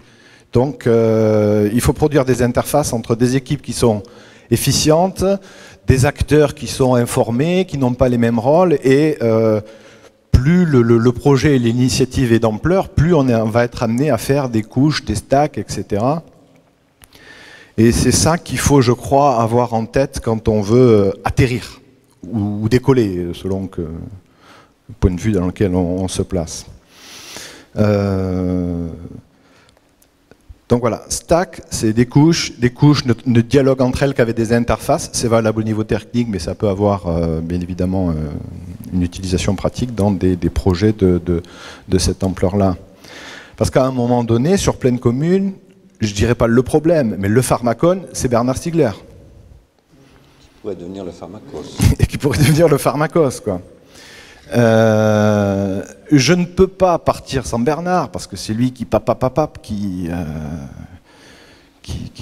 est le moteur, quoi, l'indégantropie de tout ça. Et à un moment donné, Bernard ne peut pas être partout, décider de tout, donner son avis sur tout. Donc comment s'ajuster et s'interfacer avec Bernard, le rôle des différents intervenants. Bon, c'est ce qu'on fait dans un tout projet, c'est ce qu'on appelle le RACI. C'est rôle et responsabilité, qui fait quoi pour qu'on puisse travailler efficacement et que ce ne soit pas des discussions et qui ne sont pas productives et qui sont surtout démotivantes. Hein, pour ceux qui sont là-dedans, au bout d'un moment, c'est allez, j'ai pas la sensation de m'accomplir, je n'arrive pas à produire, etc. Et ça, c'est un élément sur lequel on est particulièrement sensible, la motivation des équipes qui travaillent sur les projets. Si les gens ne sont pas motivés, les difficultés ne sont pas surmontées. Donc voilà, ces questions de stack, d'interface, etc. se posent, je pense, au niveau de pleine commune. Sur ce point, je vais dire un mot, excuse-moi. Franck, Youk aussi a demandé la parole, mais je te la donne, ainsi qu'à Colette. Excuse-moi, Colette, oui. C'est Colette, Youk et Franck. La question du vivant et de la machine. En quoi est-ce que c'est une question ? Est-ce que vraiment, c'est ce qu'on appelle une question? Oui, c'est une question dans Science et Vie, ou à la première page de La Croix, qui est un très bon journal. Mais ici, ce n'est pas une question. Ce qu'on essaye de montrer, c'est ce que montre le travail notamment en particulier de Francesco, c'est que précisément Derrida a montré que ce n'est pas une question. Et que l'opposition entre le vivant et la machine, c'est exactement le mauvais truc de la métaphysique. Donc ce n'est pas le sujet, Adrien. Le sujet, c'est de dire si on veut... Alors moi, ce que j'essaye de poser, c'est pas ce que dit Francesco, c'est pas ce que tout le monde dit ici. En tout cas, ce que moi, j'essaye de dire. Et ça, c'est au cœur du projet de pleine commune. Le sujet, c'est la négantropie avec un A et un H. Qu'est-ce que c'est que la négantropie avec un A et un H? C'est le vivant machinisé. C'est pas le vivant qui s'oppose à la machine. C'est le vivant qui fait avec la machine. Donc on n'est pas là pour dire aux habitants de pleine commune, méfiez-vous des machines, ils n'ont pas besoin de nous pour ça. Hein. Par contre, on est là pour créer de nouvelles pratiques sociales. Et là, il y a une question d'énergie qui se pose, qui n'est pas réductible à l'énergie de François Jacob ou de Léon Briouin. C'est l'énergie libidinale. La question qui se pose dans le capitalisme, au XXe siècle, avec les États-Unis, et avec le neveu de Sigmund Freud qui s'appelle Edward Bernays, c'est comment on transforme le capitalisme en énergie, en économie libidinale. Et derrière cette question de l'économie libidinale, il y a une question, c'est pour ça que je rebondis sur ce que disait Adrien, que je voulais t'adresser, que je n'ai pas développé, mais du coup je la prends, c'est la question de ce que dit Nicolas Georgescu-Roegen. À partir du moment où on a compris ce que c'est que l'exomatisation, on ne peut plus penser l'économie indépendamment de la biologie et réciproquement. Et ça pose des problèmes extrêmement importants. Il dit le capitalisme, il faut le voir comme une lutte entre organes artificiels. C'est ultra important. Et ça, c'est l'industrialisation de l'exosomatisation. Là-dedans, il y a une question, si nous voulons faire ça, pourquoi est-ce qu'on a créé 5 ateliers, qui restent à créer d'ailleurs, parce qu'il n'y en a qu'un qui a démarré, les 5 ateliers contributifs, c'est précisément pour que les habitants de pleine commune ils se confrontent à des vraies questions, pas à ce que raconte Sciences et Vie. Et ces vraies questions, il faut les élaborer. Pour les élaborer, il faut arriver à articuler et à agencer intelligemment l'économie, l'énergie libidinale avec l'énergie dont vient de parler Christian, c'est-à-dire la batterie du smartphone, par exemple. Et cet agencement-là, ce que je pose moi, c'est que ça suppose un réinvestissement de ce qu'on appelle les causes finales, et ce que vous appeliez tout à l'heure avec Francesco, la téléologie, dont on ne peut pas se passer. La téléologie, c'est la cause finale. Et si je vous dis depuis le début de cette rencontre qu'il faut revisiter la question de la cause finale, c'est parce qu'on ne peut pas se passer de la téléologie. C'est pas possible. Et la théorie de la négantropie, c'est une question de la téléologie posée dans des termes tout à fait nouveaux. Que ni Goethe, qui a parlé de tout ça, ni Kant, ni Hegel, ni Nietzsche, ni tout ça n'ont pu voir. Parce qu'il y a tout simplement, la science n'était pas développée pour ça, à cette époque. Et pourquoi la science n'était pas développée? C'est parce que la machine à vapeur, qui est la machine anthropique par excellence, n'était pas développée. Parce que l'anthropocène n'était pas encore développé. C'est dans l'anthropocène que ces questions se posent. Alors après, une question, c'est là-dessus que je voulais rebondir surtout, et après je passe la parole à Colette. Une question qu'a posée Christian qui est extrêmement importante, c'est l'exotérisation. Je ne sais pas si vous le savez, je pense qu'Adrien a eu des cours de philo, donc il doit le savoir. Il y a 2 types de philosophie. La philosophie ésotérique et la philosophie exotérique. Quand Platon a créé l'académie dans le jardin d'Académos, à Athènes, il y avait des enseignements ésotériques et des enseignements exotériques. Par exemple, Platon organisait des conférences, comme j'ai fait au Centre Pompidou, ou comme ça m'est arrivé de faire ici aussi, ouvertes à tous. Mais il disait, il y a des trucs qui ne doivent pas être ouverts à tout le monde. Pourquoi? Parce qu'on est... Alors il ne disait pas ça comme ça, maintenant c'est moi qui le dis. On est en train de néganthropologiser une question. Et ça, il faut la porter dans un embryon, voilà. Et il faut le protéger. Un embryon, il est à l'abri du ventre de la mer, bon. Ou dans un œuf, il n'est pas exposé au grand vent. Voilà. C'est ce qu'on essaie de faire ici. Donc ici, on n'est pas à pleine commune. Maintenant, si on n'est pas capable de translater, c'est-à-dire de schématiser, de projeter ce qu'on fait ici à pleine commune, on fera de la merde à pleine commune. Donc ça va être très précis. Il faut avoir les idées très au clair là-dessus. Ça veut dire réagencer la cause matérielle, les causes formelles, les causes finales avec la cause efficiente. La cause efficiente, c'est ce qui domine le monde aujourd'hui. C'est pour ça que Macron a été élu, et c'est aussi pour ça que Peter Thiel est le conseiller de Donald Trump. Parce que ce sont des grands spécialistes de la cause efficiente. Et il ne faut surtout pas les mépriser. Il faut les regarder comme Marx regarde la bourgeoisie en 1848. C'est-à-dire, ce sont ceux qui font la révolution, pendant que les autres parlent de la révolution. Et donc si on veut vraiment faire une révolution, ce qui n'est plus mon problème personnellement, mais de produire une bifurcation néganthropique, ce qui est beaucoup plus compliqué, eh bien il faut aller voir de très très près ce qu'ils font. Donc il faut voir comment fonctionne la cause matérielle, la cause efficiente. Et il faut voir pourquoi elle ne peut pas fonctionner dans la durée. Sans cause finale, sans cause formelle et sans cause matérielle. Sans support, c'est ce que Simondon ne voit pas, il n'y a pas d'information. Sans énergie au sens de la pile du smartphone, le smartphone, il y aura une application géniale, mais elle bouffe toute l'énergie du smartphone, l'application ne développera jamais, etc., etc. Il faut avoir tout ça en tête. Si vous n'êtes pas prêt à appliquer ces questions de manière méthodique, ce n'est pas la peine de continuer. Donc la rationalité dont on parle, en disant que l'irrationnel ne peut pas s'imposer dans la durée, dans le temps, c'est garder une vigilance sur l'agencement des 4 causalités. C'est ça, ouais. Dans le temps.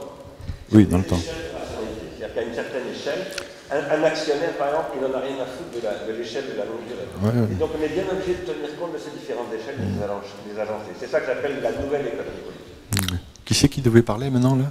C'est Colette. Bonjour, et merci beaucoup vraiment Bernard.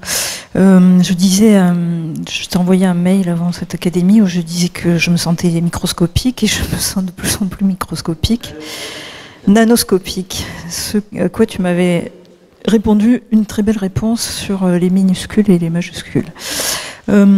Juste un mot sur les casques bleus. Pendant la guerre en Yougoslavie, qui était une guerre civile, il y avait encore des casques bleus. aujourd'hui en Syrie, il n'y a pas de casque bleu. À quoi est dû cet échec? Je ne pense pas qu'il soit dû seulement à la force de Bachar el-Assad. Je pense que c'est des rapports de force qui se sont créés, qui rendent impossible la mission des casques bleus, et que c'est très enthousiasmant de se dire qu'on pourrait essayer de créer de nouveaux soldats de la paix, et pas forcément à travers l'ONU, et se demander pourquoi l'ONU est devenue obsolète et inefficace et impuissante. Voilà, c'était pas pour ça que j'intervenais, c'est que je voulais revenir sur la question des cartes de Christian et le rapport entre cartes et cosmologie. Dans un colloque poétique du numérique qu'avait organisé Franck Cormeret à Nantes ou à Bordeaux, je ne sais plus, il y a quelques années, quelqu'un avait présenté une façon de naviguer qui n'était pas liée aux cartes, qui était antérieure à la cartographie, mais où les navigateurs, leur modélisation du cosmos était liée à, était fabriquée, était matérialisée par des pierres et des petits bâtons qui représentaient les terres et les étoiles, et on leur avait appris à se situer entre les terres et les étoiles pour pouvoir, quand ils seraient, donc c'était une simulation, quand ils seraient en train de naviguer, pouvoir repérer les étoiles et savoir où ils étaient sur les mers. Donc dans cette relation entre la terre et le ciel, dont on parle aussi à Heidegger, mais autrement. Alors pourquoi on crée des cartes et sous quelle formalisation et dans quelle grammatisation on crée des cartes? Et si on a besoin, est-ce qu'on a besoin de cartes? Si on a besoin de cartes, comment on les formalise et comment on les schématise aussi? Donc pour moi, ça interroge à la fois des formes de rationalité, et ça interroge évidemment quels instruments on crée, on invente et on utilise pour créer ces cartes, et aussi quelle est la finalité de ces cartes. Évidemment, si on se dit que la finalité c'est de conquérir le monde, c'est pas la même chose que si c'est la finalité d'envoyer des soldats de la paix. Donc voilà, ce qui m'intéressait, c'est de peut-être réintroduire cette réflexion sur la schématisation, sur la figurabilité et sur l'infigurable. D'ailleurs, je trouve très intéressant la réponse qu'a fait Vincent concernant les spirales et l'infigurable. Voilà, ça m'intéresse assez je suis un peu au brouillon, hein, mais ça m'intéresse assez d'essayer de réfléchir à ces nouvelles formes de cartographie, et peut-être aussi quelles formes de rationalité sont derrière ces cartographies. Voilà, d'une certaine façon, c'est encore la question des échelles qui est posée, il me semble, à travers ces cartographies. Merci Colette. Ce que je propose, c'est qu'on prenne 3 questions de suite, parce que sinon on ne va pas y arriver. Il est 1h30. On peut terminer à 2h, mais là il y en a déjà 3. Donc il y a Franck, Youk et Kevin qui demandent la parole. Et puis ensuite il y aura Jean-Claude, Laurent et Michael. Donc peut-être qu'on continuera les discussions en mangeant. Peut-être qu'on va emporter un micro, je ne sais pas, on va voir si on peut trouver un mégaphone. Donc vas-y Franck. Oui, moi je vais faire court parce qu'effectivement il est tard. L'idée c'est de reprendre la question du pied levé et du doigt mouillé, en fait, par rapport à pleine commune. Le pied levé, évidemment, c'est faire vite avec urgence, dans l'urgence de l'effroi, et effectivement le côté dérangeant pour les gens qui sont embarqués sur le radeau, qui ne doit pas devenir un radeau de la Méduse. Parce qu'en fait, ce tableau est, les gens finissent par se manger les uns les autres. Et donc, la question de l'urgence par le pied levé doit être, corrélée, en fait, à l'idée du doigt mouillé. C'est-à-dire, en fait, des conditions de cette expérience où, en fait, on n'a pas de méthode. Ou autrement dit, la méthode doit être immersive. Et là, immersive, ça veut dire que vous ne devez pas vous noyer alors même que vous êtes sur un radeau. C'est-à-dire que, d'où la difficulté dans laquelle vous êtes. C'est-à-dire tous les gens qui sont embarqués, et donc là c'est normal qu'il faut prendre la mesure évidemment de la difficulté. Quelle est cette difficulté? C'est le raci et le ratio, c'est-à-dire le raci, c'est-à-dire qui fait quoi, c'était la méthodologie, alors là, c'est-à-dire au sens managérial dont parlait Christian, avec la question du ratio, c'est-à-dire quelle mesure. Et là l'idée c'est qu'il ne faut pas ratiociniser, c'est-à-dire en fait il ne faut pas visiblement être hors sol, ou j'allais dire là hors eau. Il faut être évidemment dans la ligne de flottaison, parce que si vous n'êtes pas dans la ligne de flottaison, évidemment, vous coulez. Et toucher, couler, c'est la guerre.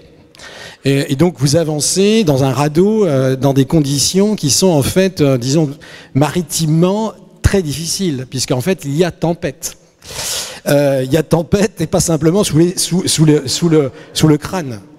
Il n'y a pas tempête simplement sous le crâne, mais il y a tempête aussi dans les éléments extérieurs. Et comment, et là j'en arrive à comment sortir de la tempête, quoi. Voilà. Comment aller vers le clément, la clémence, évidemment. Et bien évidemment par l'économie de la différence, et je voudrais redire ce que tu as dit en 2 mots à la fin, c'est-à-dire à la fin où tu dis je voudrais conclure et ouvrir la discussion en montrant que pour Derrida, l'économie de la différence en tant que condition de la production de la trace, en tant qu'archi-écriture avant n'importe quelle écriture est l'essence de la vie en général, et j'arrête là parce qu'après on ne va pas commenter. Mais ce qui est intéressant pour nous en fait c'est évidemment la question de l'architrace, c'est l'idée de des data aujourd'hui, c'est évident, ça c'est la première chose. Et la deuxième chose c'est comment articuler disons une présence de cette architrace dans une économie qui fasse quelque chose qui serait de l'ordre d'une valeur dans laquelle, et c'est ça à mon avis l'objectif d'une théorie de la valeur, qui recompose les chaînes de la valeur dont a parlé Christian tout à l'heure, c'est-à-dire dans lesquelles il y a de la téléologie dans l'exo-organisation. Et là c'est pas simple. Et en fait, il va falloir articuler différents niveaux de la valeur.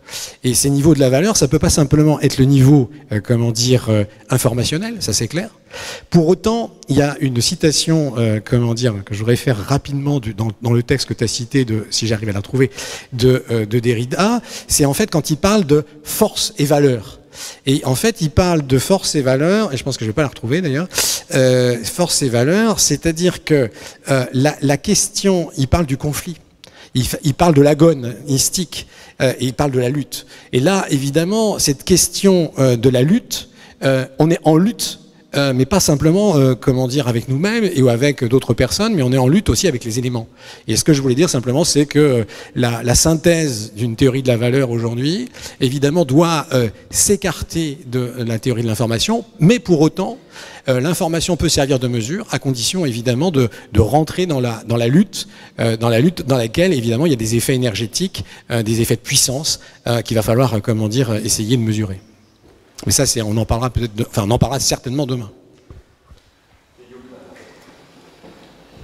Donc on prend encore une question et après. En fait, j'ai une remarque, mais c'est pas très urgent. Je sais pas si parce que je. Bon, très bien. Alors, je pense qu'il faut préciser la notion d'information et d'entropie, parce que sinon, ça sera problématique. Par exemple. Dans le travail de Faraday, même peut-être on n'est pas d'accord avec ce qu'il a fait, mais il a quand même trouvé 26 sens ou 26 usages du mot entropie.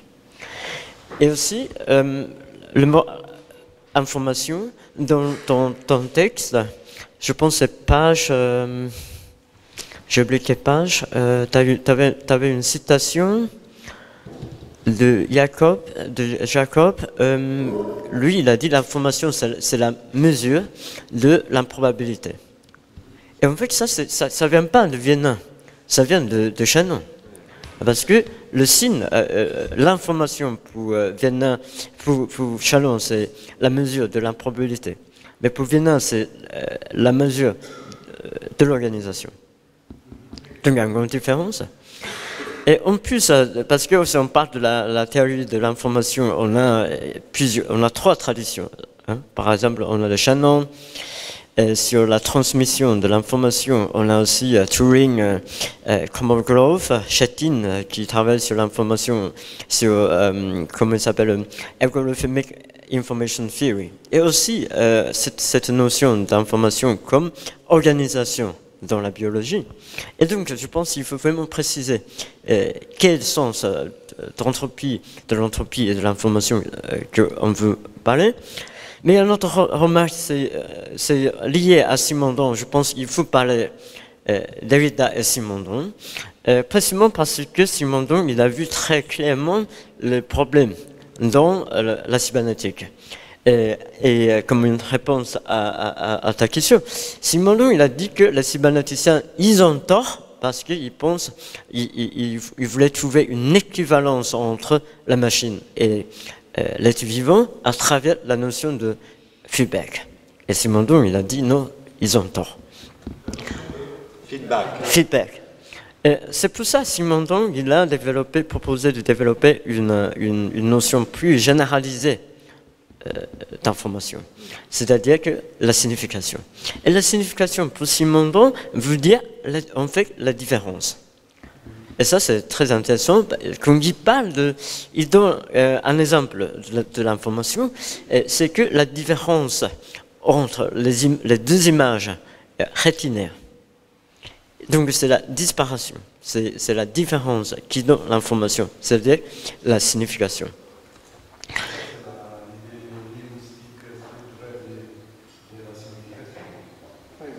Non, non, pas exactement.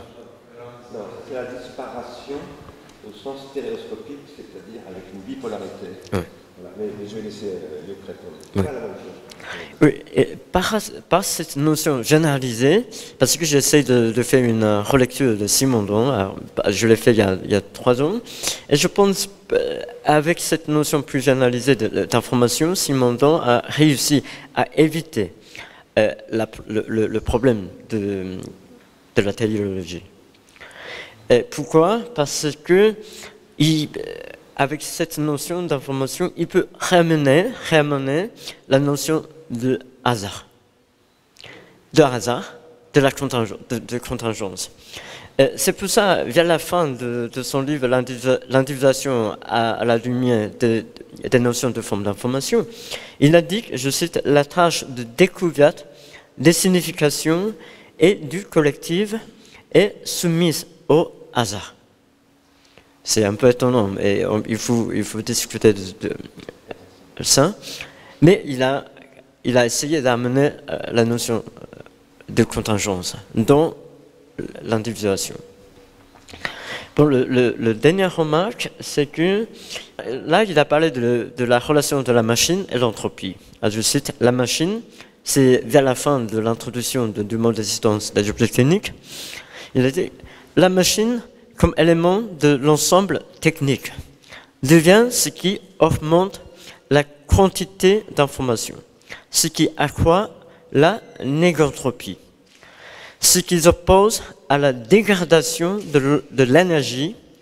La machine ouvre d'organisation, d'information et comme la vie et avec la vie, ce qui s'oppose au désordre, au nivellement de toute chose tendant à priver l'univers de pouvoir de changement.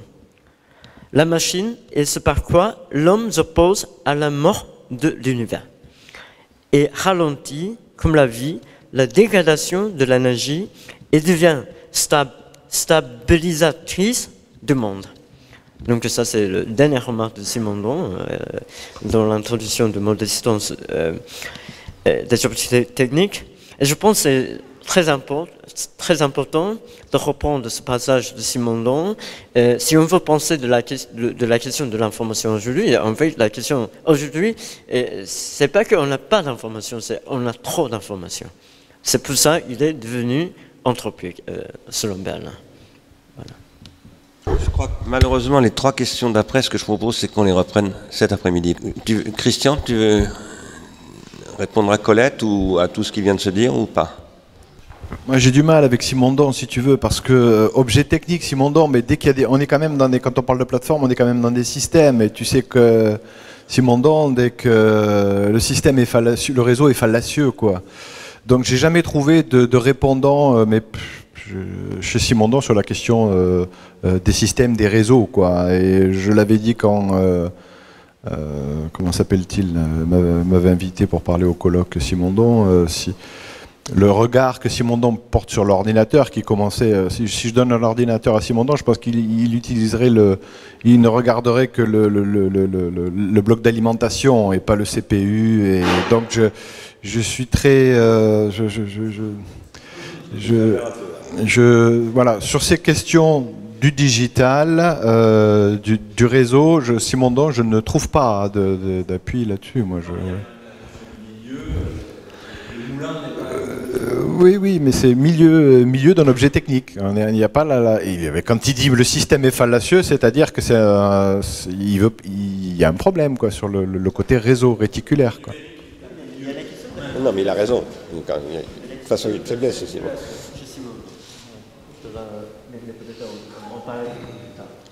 Bon, on va reprendre sur ce point tout à l'heure. Allez, attends. Il y avait une autre question. Bon, il y avait le pied levé et le doigt mouillé. et la question que Franck a posée sur la différence, l'économie de la différence. Tu veux dire quelque chose à ce point ? Et très rapidement. Oui, la question, c'est exactement ça que je voulais vous montrer aujourd'hui. C'est la question des différences de force. Et donc la question qu'il est vivant, c'est anagonistique. Ça veut dire que pas seulement avec l'environnement extérieur, l'individu vivant se constitue en lutte avec soi-même, on peut dire. Et du point de vue de ce que tu as dit de l'économie libidinale, ça c'est très important parce que la question de l'énergie psychique, ce sont les pulsions primaires. Et ça c'est pharmacologique, non? Et Derrida insiste beaucoup sur ce que dit Freud à propos de ça. La trace, c'est un ersatz. Ce n'est pas un représentant comme direct représentant de l'énergie des pulsions primaires, mais c'est un ersatz. C'est quelque chose qui représente, mais c'est aussi un substitut. Quelque chose qui donc garde, on peut dire, la charge d'énergie, mais dans une forme qui est doit être complètement différente pour être en même temps prolongée, mais aussi neutralisée, parce que les pulsions primaires ne sont pas toutes positives.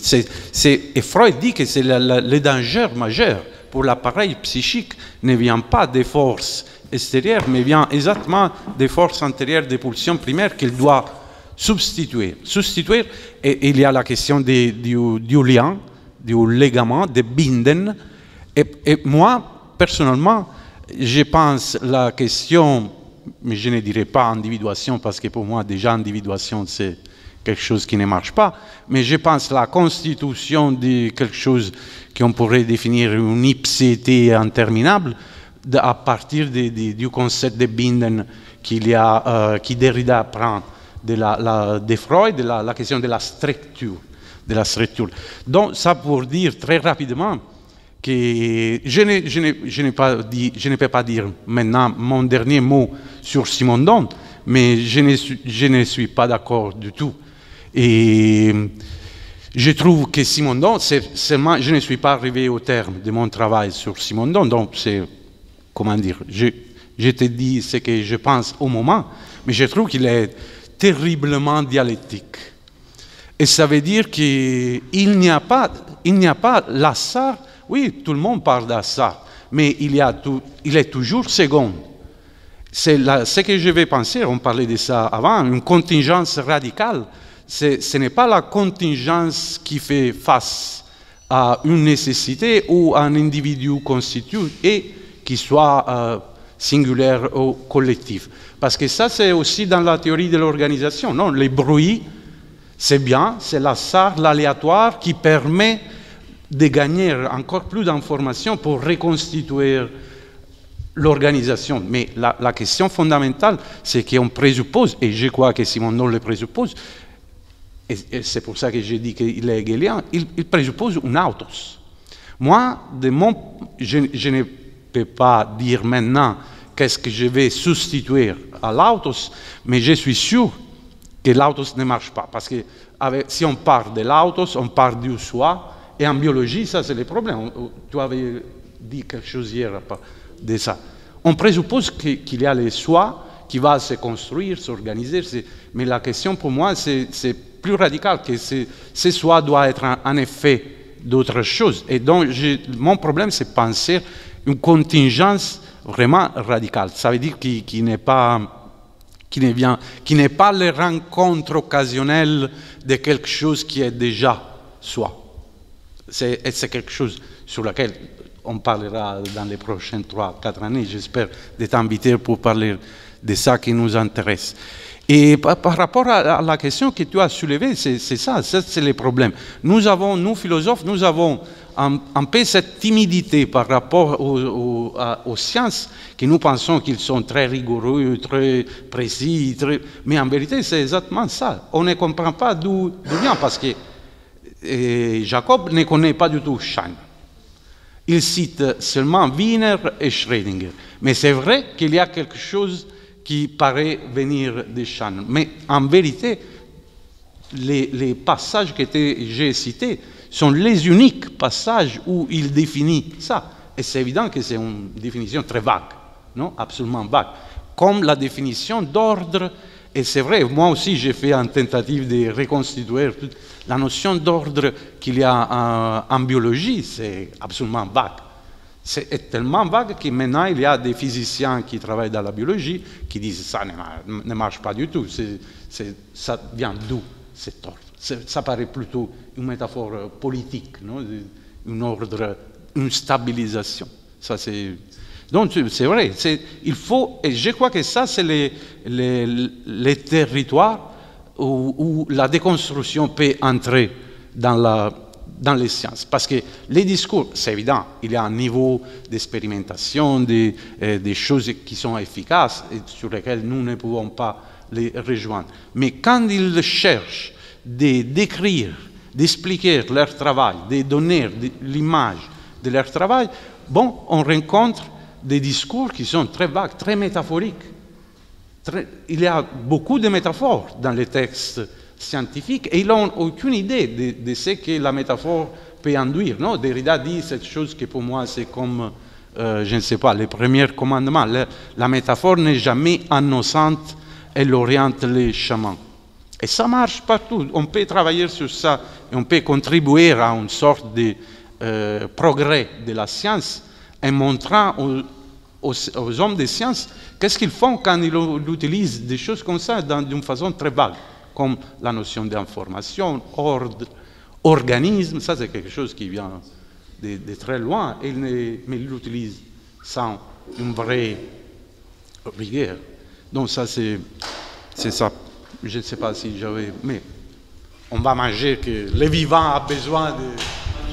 Je réponds juste à Colette quand même sur les cartes, leurs conditions et leurs finalités, et l'ONU d'ailleurs. En 2020, c'est le 100e anniversaire pas de l'ONU, mais de la Société des Nations, qui est en fait l'origine de l'ONU. Je pense qu'il faut absolument préparer quelque chose pour ça. C'est absolument fondamental, et qu'il faut redéfinir le contrat que j'appelle de l'internation et pas de l'espace international, à l'époque de la biosphère, et non pas à l'époque de Wilson, qui n'avait aucune notion de la biosphère, puisque de toute façon, Vernadsky n'écrit son livre que 7 ans plus tard. Donc, je pense qu'il y a quelque chose là qui est très important. Après, sur les cartes, la finalité des cartes, bien sûr, c'est très important. Il y a des finalités, en fait. Une carte sert pour un général grec, ça sert pas à la même chose que pour un politiste, pas à la même chose que pour un navigateur, etc. Même si à l'époque, ils sont tous en même temps, mais ça s'est divisé depuis. Et par ailleurs, pour penser les cartes et l'histoire des cartes, il faut penser les rétentions tertiaires hypomnésiques. Les cartes, ce sont des cas particuliers de rétention tertiaire hypomnésique, mais qui appartiennent à des époques. Et ça, c'est tout à fait théorisable, c'est des choses que j'essaye de théoriser, et notamment quand j'avais écrit ce texte sur l'Empire des cartes et Husserl. Toutes ces questions dont on vient de parler avec Francesco et Hugh, par ailleurs, j'y reviendrai un petit peu tout à l'heure parce que c'est fondamental. Donc ce que je vous propose, c'est qu'on reprenne cette discussion Alors, soit au début de l'après-midi, soit après dans la discussion générale, je ne sais pas très bien, on va voir, on va en discuter à table, mais en tout cas on reprend la discussion et on donne la parole à Laurent, non pas Laurent, à Michael, à Laurent aussi, à Jean-Claude et à Kevin.